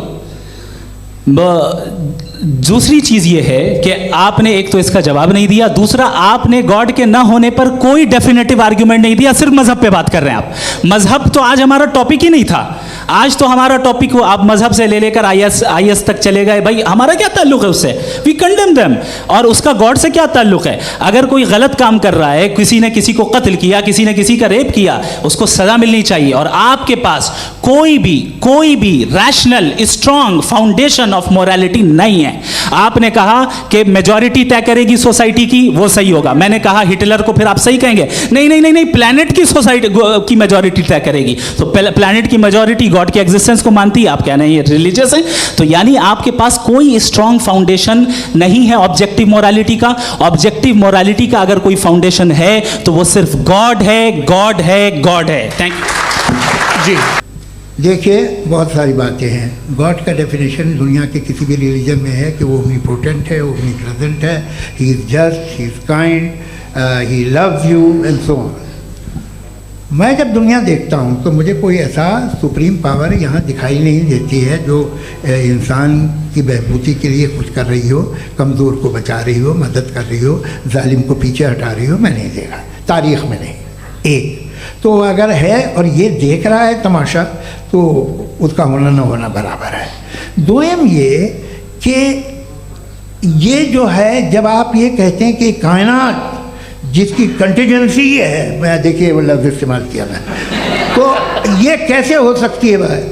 और फ़ौरन आप सरेंडर कर देते हैं कि जाहिर है कि इसका बनाने वाला तो इससे 10,000 गुना ज़्यादा कॉम्प्लिकेटेड होगा। उस पर आपके होने पे कोई इतराज़ नहीं है। उसे वो टाइमलेस है, वो पहले से था, टाइम तो बहुत बाद में आया, ये सब आप मानने को तैयार है, जिसका आपके पास कोई सबूत नहीं, आपके पास कोई रीज़न नहीं है। आपकी तारीफ क्या है मज़हबों की? बिलीफ की, जो खुदाओं का बिलीफ है, ये कॉन्स्टेंटली गलत साबित होता रहा है। मतलब आप कहें कि अरिस्टोटल के ज़माने में तो सब जाहिल थे, वो भी इतने ही यकीन से खुदा पे यकीन रखते थे, जो अब नहीं रहा, ये भी नहीं रहेगा, आप लिख लीजिए। और इसके आसार आपको दुनिया में दिखाई देना शुरू हो चुके हैं। ये बहस क्या आज से 100 साल पहले इस तरह हो सकती थी? यहाँ तक तो आपको हम ले आए हैं। तो सर अरे इनको मदद की ज़रूरत नहीं भाई, ये सेल्फ सफिशिएंट आदमी है, आप क्यों इनकी मदद कर रहे हैं? Sir please. तो ये जो है तमाम बातें अपनी जगह हैं। ये एक पैकेज है। आप अकेले, कोई आदमी ऐसा नहीं जो सिर्फ गॉड को मानता हो, उसके साथ बहुत पैराफर्नेलिया आता है, अलग अलग पैराफर्नेलियाज आते हैं। They have always created chaos in the society. मैं तो आपको सीधा ऑफर देता हूँ कि दुनिया में 10 इम्पॉर्टेंट बिलीव्स हैं। आप एक मानते हैं, 9 नहीं मानते, 9 में आप एथीस्ट हैं, 9 को आप बिल्कुल रीजनेबली मेरी तरह देखते हैं।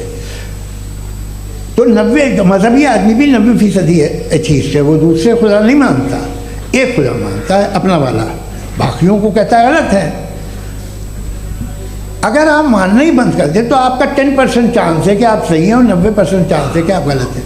मेरा मशवरा है, आप मानना छोड़ दिए तो 50% चांस होगा कि आप सही हैं और 50% चांस होगा, 40% आप गेन करेंगे बाय बिकमिंग एन एथीस्ट। ये एक फरसूदा ख्याल है, ये ख़त्म हो रहा है। हो सकता है मेरी ज़िंदगी में ना हो, लेकिन ये हो जाएगा। जो बातें ये इनको आप मेटाफिज़िकल, ये वैसे रिस्पेक्टेबल टर्म दे दिए, ये तो उन लोग के हैं जिन्हें ना फिज़िक्स मालूम थी ना मेटा मालूम था, ये उन्होंने आपको दिए। नदवी साहब, मैं खुदा को मानती हूँ, पहले मैं इसी प्रमाइस से शुरू कर रही हूँ और ये बता रही हूँ आपको, मैं मानती हूँ, लेकिन कुछ सवाल हैं जो जावेद साहब ने उठाया, उसका जवाब आपको देना चाहिए। पहला सवाल ये कि गज़ा में सालों से छोटे बच्चे मर रहे हैं, वो उनको, अगर खुदा मर्सीफुल है, हम मानते हैं कि अल्लाह ताला में बहुत ताकत है, तो वो बच्चे क्यों मर रहे हैं? दूसरी बात ये कि अगर कंटिजेंसी की जो आप बात करते हैं, पूरे मुस्लिम ममालिक मिल कर के भी उन गज़ा के बच्चों को क्यों नहीं बचा पा रहे हैं? क्योंकि अगर वो चाहते, क्योंकि अल्लाह ताला उन पर हुकूमत करते हैं, सब पर हुकूमत करते हैं, तो वो उनको क्यों नहीं बचा? जी, थैंक यू वेरी मच। बहुत अच्छा किया आपने इस चीज़ को जिक्र कर दिया, मैं इसको और अच्छे से एक्सप्लेन करने की कोशिश करता हूँ। देखें, जहाँ तक आपने कहा कि गज़ा के बच्चों को मारा जा रहा है, देखें 2 वर्ल्ड व्यू है, एक एथीस्टिक वर्ल्ड व्यू, एक थीस्टिक वर्ल्ड व्यू है। बच्चे मर रहे हैं दोनों वर्ल्ड व्यू में, लेकिन हमारा वर्ल्ड व्यू कह रहा है कि रिकॉम्पेंस है, ये कह रहे हैं कि उनका मरना बेकार जाने वाला है, कोई उसका रिकॉम्पेंस नहीं है, चूँकि इनके यहाँ आखिरत और अल्लाह का कोई तसव्वुर या गॉड का कोई तसव्वुर नहीं है।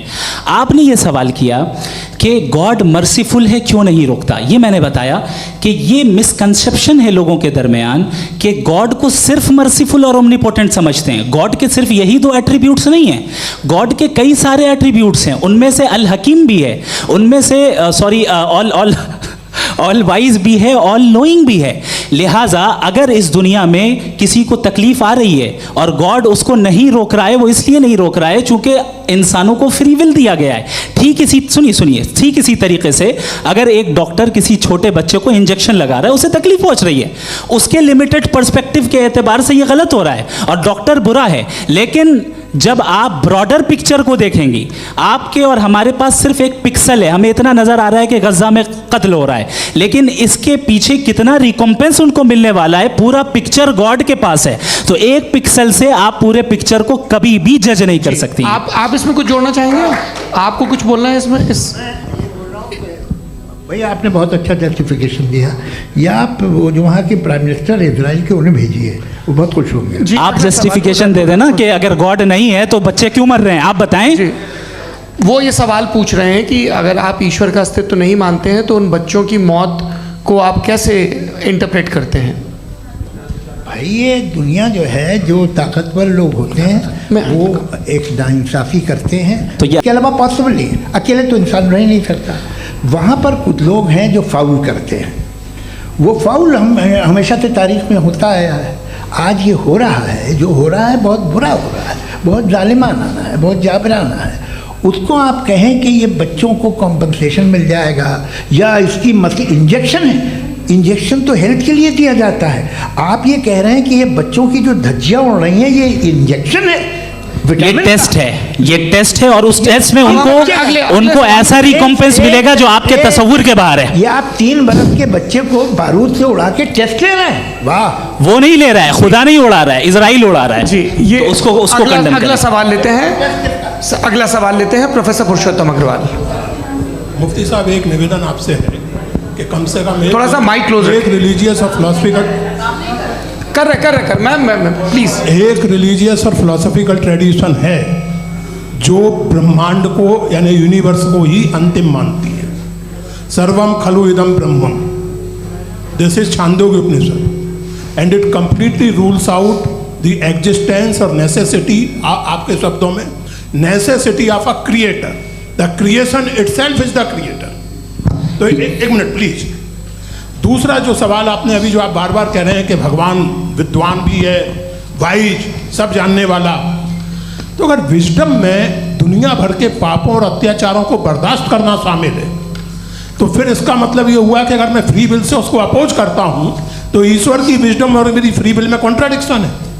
Because when I am opposing whatever is happening in Gaza, then I am opposing the God's will और गॉड्स विजडम। जवाब लेते हैं क्योंकि तो गॉड की विजडम में, एक मिनट सर प्लीज सर, ये एक जुमला, गॉड की विजडम है कि गाजा में जो कुछ हो रहा है वो हो रहा है, मैं उसको अपोज कर रहा हूं तो मैं गॉड की विजडम के खिलाफ जा रहा हूं। एक सवाल। दूसरा ये नहीं, आपने 2 ऑलरेडी। सर आप और सवाल, आपने 2 सवाल किया। सबसे पहला ये कहा कि हमारे पास ये कॉन्सेप्ट है कि ये यूनिवर्स खुद नेसेसरी बीइंग है, creation itself is the creator. How irrational is this कि मैं एग्जिस्ट करूंगा बाद में लेकिन अभी एग्जिस्ट कर भी रहा हूं, यानी एक ही टाइम में एग्जिस्ट भी कर रहे हैं, नहीं भी कर रहे हैं। This is not true. दूसरी चीज आपने कहा कि अगर इजराइल में, सॉरी माफ कीजिएगा, Israel doesn't exist, occupied Palestine में अगर ऑक्यूपाइड पैलेस्टाइन में बच्चों को मारा जा रहा है फ्री विल की वजह से और गॉड नहीं रोक रहा, ये कॉन्ट्रडिक्शन है। ये बताइए कि एक एग्जाम में एक बच्चा गलत आंसर लिख रहा है, सुनिए, एग्जामिनर चाहे तो रोक सकता है, क्यों नहीं रोक रहा है? ये कॉन्ट्रडिक्शन है, ये कॉन्ट्रडिक्शन नहीं है। फ्री विल दिया गया है टेस्ट के लिए, अकाउंटेबिलिटी के लिए। अगर फ्री विल नहीं होता तो आप कहते हैं हमें रोबोट बना दिया गया। मैं अपनी फ्री विल के नाते, अपने ह्यूमन विजडम के नाते गाजा में हो रही अत्याचार का विरोध करता हूं। बिल्कुल करना चाहिए। के हिसाब से मैं गॉड की विजडम का विरोध कर रहा हूं? बिल्कुल नहीं। जो हो रहा है गॉड, बिल्कुल भी नहीं, बिल्कुल भी नहीं। उसका वहां पर गाजा में कत्ल होना ये इंसानों के गलत इस्तेमाल का नतीजा है, फ्री विल के इस्तेमाल का नतीजा है। गॉड इसका हुक्म नहीं देता, उससे रोकता है। यही तो मसला है ना, आपके लिए कॉन्सेप्ट क्लियर नहीं भाई, आपने तो बताया था इंजेक्शन लगाने से बच्चे को तकलीफ होती है, ये इंजेक्शन लगा। सर आप ऐसे रेटोरिक स्टेटमेंट दे तब तो कोई मसला नहीं समझते रहेंगे। This is a rhetoric statement, this is not a logical argument sir. I am sorry. आखिरी 30 मिनट बड़े मुश्किल होने वाले हैं। जी मुफ्ती साहब आगे बैठे हैं, इनको माइक दीजिए। अगर आप शायर इसलिए हैं कि आपके कोई उस्ताद शायर थे और वो इसलिए शायर थे कि उनके कोई उस्ताद शायर थे, और इसी तरीके से हम माजी में पीछे चलते चलते चले जाएं और कहीं ना रुकें, तो माफ़ कीजिएगा आप कभी शायर नहीं हो सकते। लेकिन आप शायर हैं, आपका शायर एग्जिस्ट करता है, इसका मतलब ये है कि आप कहीं ना कहीं रुके हैं। तो मेरा सवाल ये है कि क्या आप इन्फिनिट रिग्रेस ऑफ कॉजेस को लॉजिकल फैलेसी मानते हैं या नहीं मानते? हाँ या ना? मैं इन्हें लॉजिकल फैलेसी नहीं मानता हूँ, लेकिन मेरा प्रॉब्लम यह है कि जब मैं नहीं मानता हूँ तो I will continue with this logic जो फैलेसी नहीं हो। आप एक जगह रुक जाते हैं जाके, आप कहते हैं ये गेंद कैसे बनी, ये जजीरा कैसे बना, ये समंदर कैसे बना, ये ज़मीन कैसे बनी, और अचानक गॉड पे जाके आपको ब्रेक लग जाता है। एक बार आप सवाल नहीं करते कि भाई इनको बनाने वाला तो इनसे भी कॉम्प्लिकेटेड होगा, वो कैसे बना, उसके बारे में आपने इत्मीनान कर लिया, वो हमेशा से है।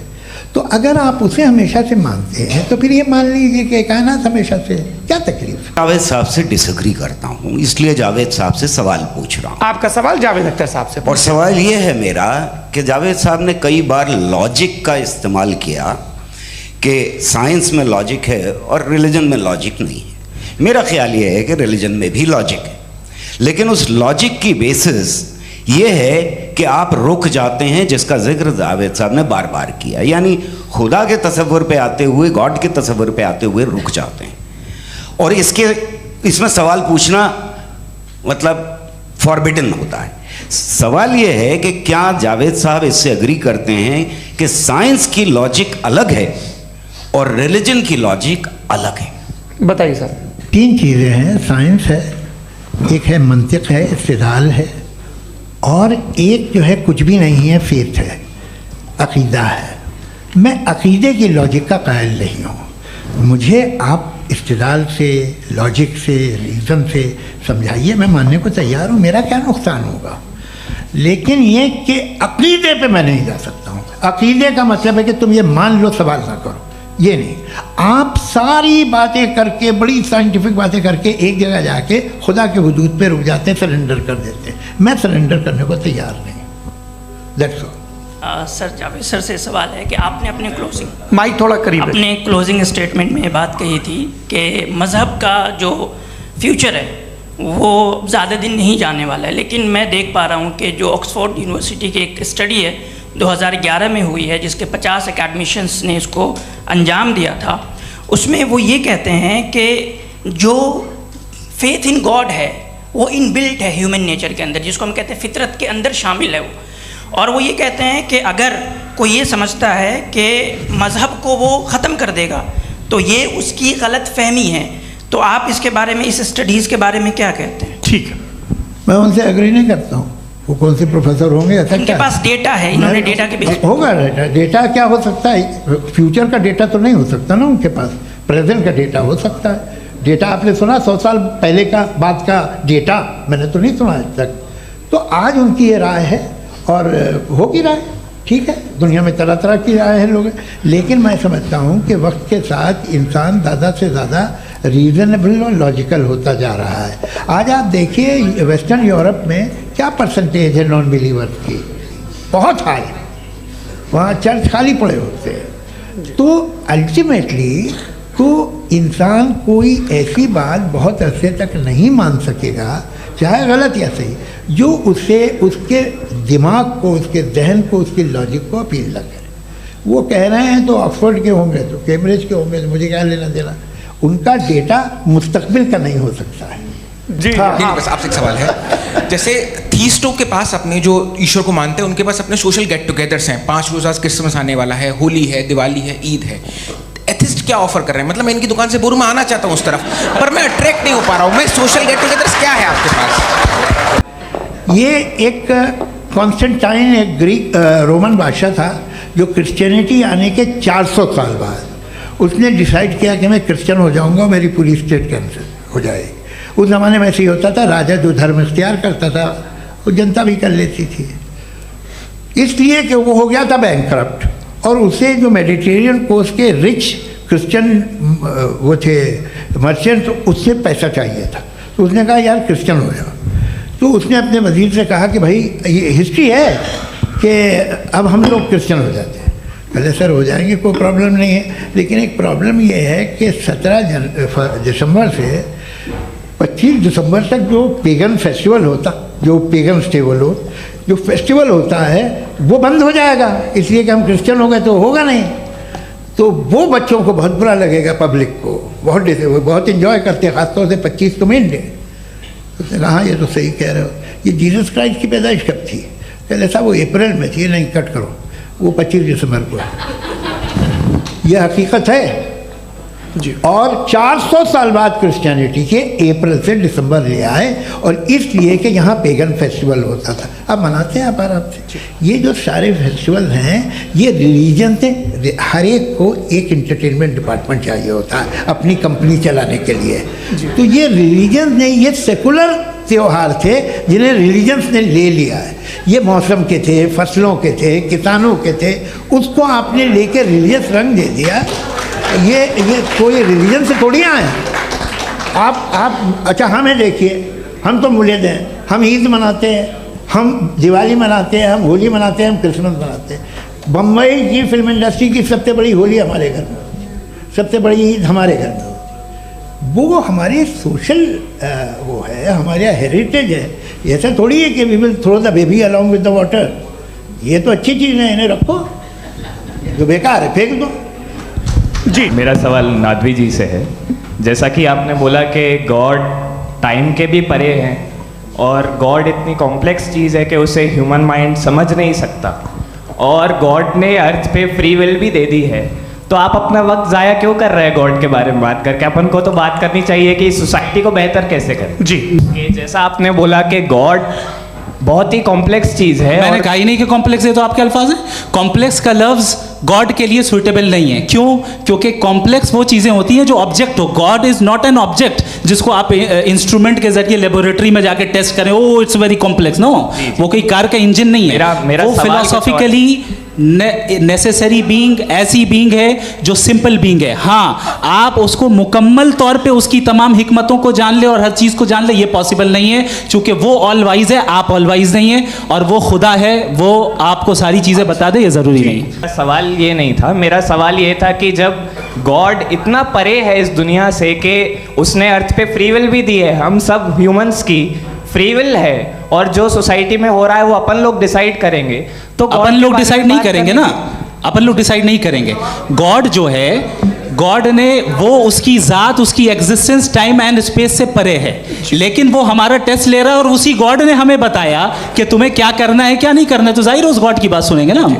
मेरा सवाल मुफ्ती जी से है कि इस हॉल के इस कमरे में बैठ के हम लोग रेप की मोरालिटी के बारे में फिलोसफिकली बात तो कर सकते हैं, बट असलियत ये है कि रोज़मर्रा की ज़िंदगी में औरतें रेप के थ्रू गुजरती हैं, और हम लोग सिर्फ नंबर्स पे इस तरह नहीं देख सकते, क्योंकि कितनी औरतें हैं इन कंट्रीज़ में जहाँ पे आप बता रहे हैं कि केसेस कम हैं, जिनका एक्सेस है कि वो जाके केस फाइल कर सकें।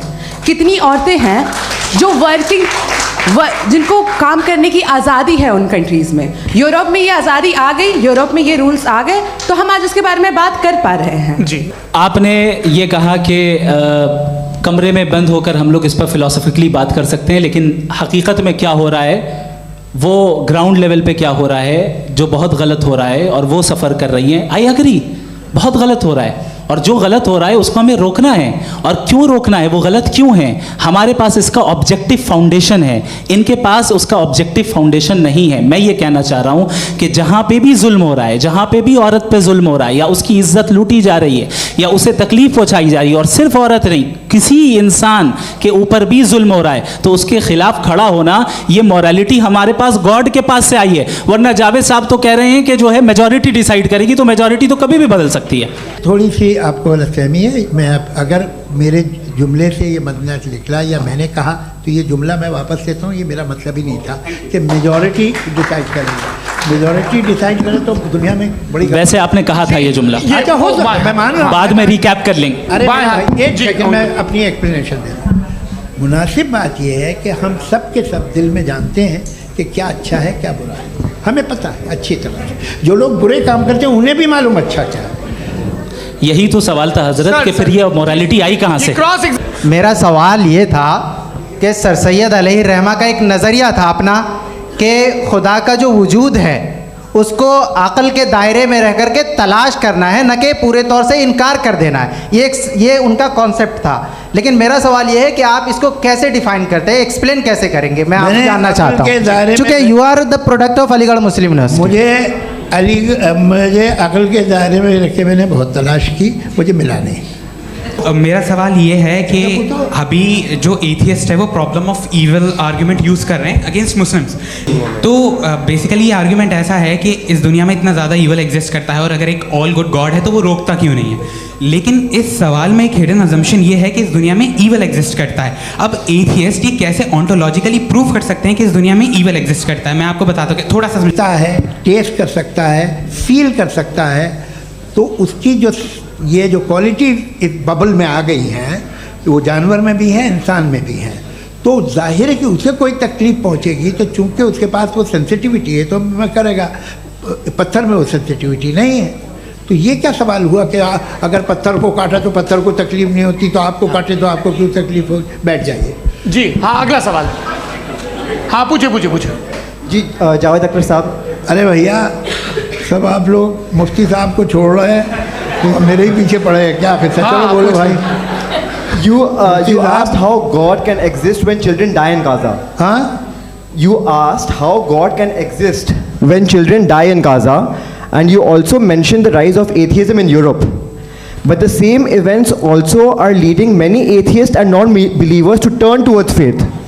How do you interpret this contradiction, where suffering pushes some away from God, yet brings others closer to belief? देखिए, आपको एक बात बताऊं, दुनिया परफेक्ट तो कहीं भी नहीं है, हर जगह कुछ खामियां हैं। बेटा एक मिनट, मैं आप ही को कहेंगे, देखो वो तो कुछ खामियां, कमज़ोरियां, खराबियां सब जगह है।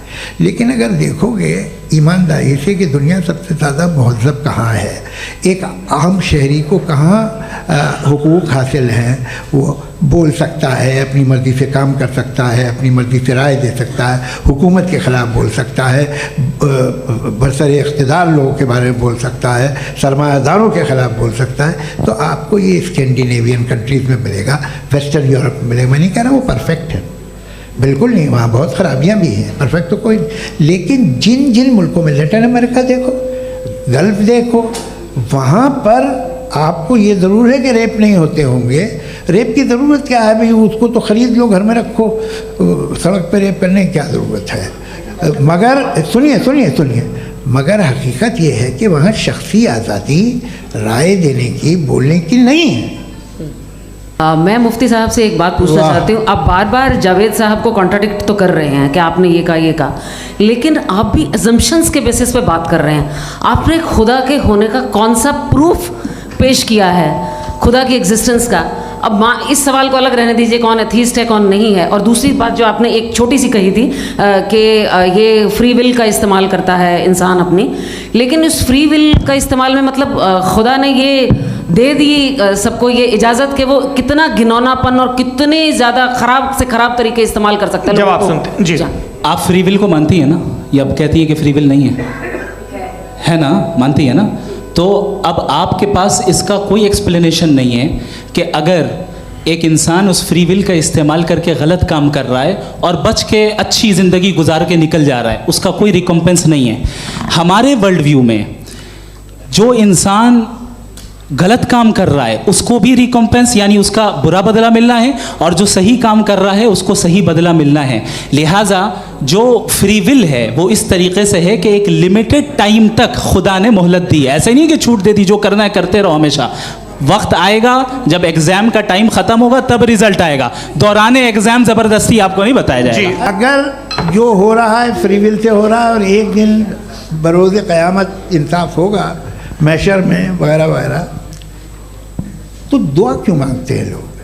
दुआ मांगते हैं इसके मतलब है अभी भी उसने ये डिपार्टमेंट रखा है कि मैं रोज़मर्रा की ज़िंदगी में बिल्कुल ही कैन। तो तुम कैन हो, तुम मुझे नौकरी दिला देते हो, मेरे बेटे को ग्रीन कार्ड दिला देते हो, और 45,000 बच्चे मरते हो, उन्हें रोकते नहीं हो। नहीं तो क्या आप ये कह रहे हैं कि इस दुनिया में जालिमों को कभी पकड़ ही नहीं होती है? अरे जो भी पकड़ होगी वो बच्चे रोते हैं। बिल्कुल, देखिए मैंने अपने ओपनिंग स्टेटमेंट में यही कहा था कि जनाब जावेद साहब सिर्फ इमोशनल आर्गुमेंट देंगे। वक्त तय हुआ था, ये वक्त पूरा हुआ, आपने इतने धैर्यपूर्वक सुना, मैं आप सबका बहुत बहुत शुक्रगुजार हूँ। यदि इन दोनों विद्वानों की इच्छा होगी तो कभी हम इस बातचीत का राउंड 2, राउंड 3, यही तो देखिए खूबी है इंसान की कि बहस मुबाहसे में वो पड़ा रहता है। आप लोगों ने बड़े धैर्य का परिचय दिया, बहुत बहुत शुक्रिया। इसी के साथ ये बातचीत आप लोग को मैं एक बात बता दूं, ये सारी बहस हो गई, अब मुफ्ती साहब और बड़े मुफ्ती साहब इन के साथ मैं खाना खाने वाला हूँ।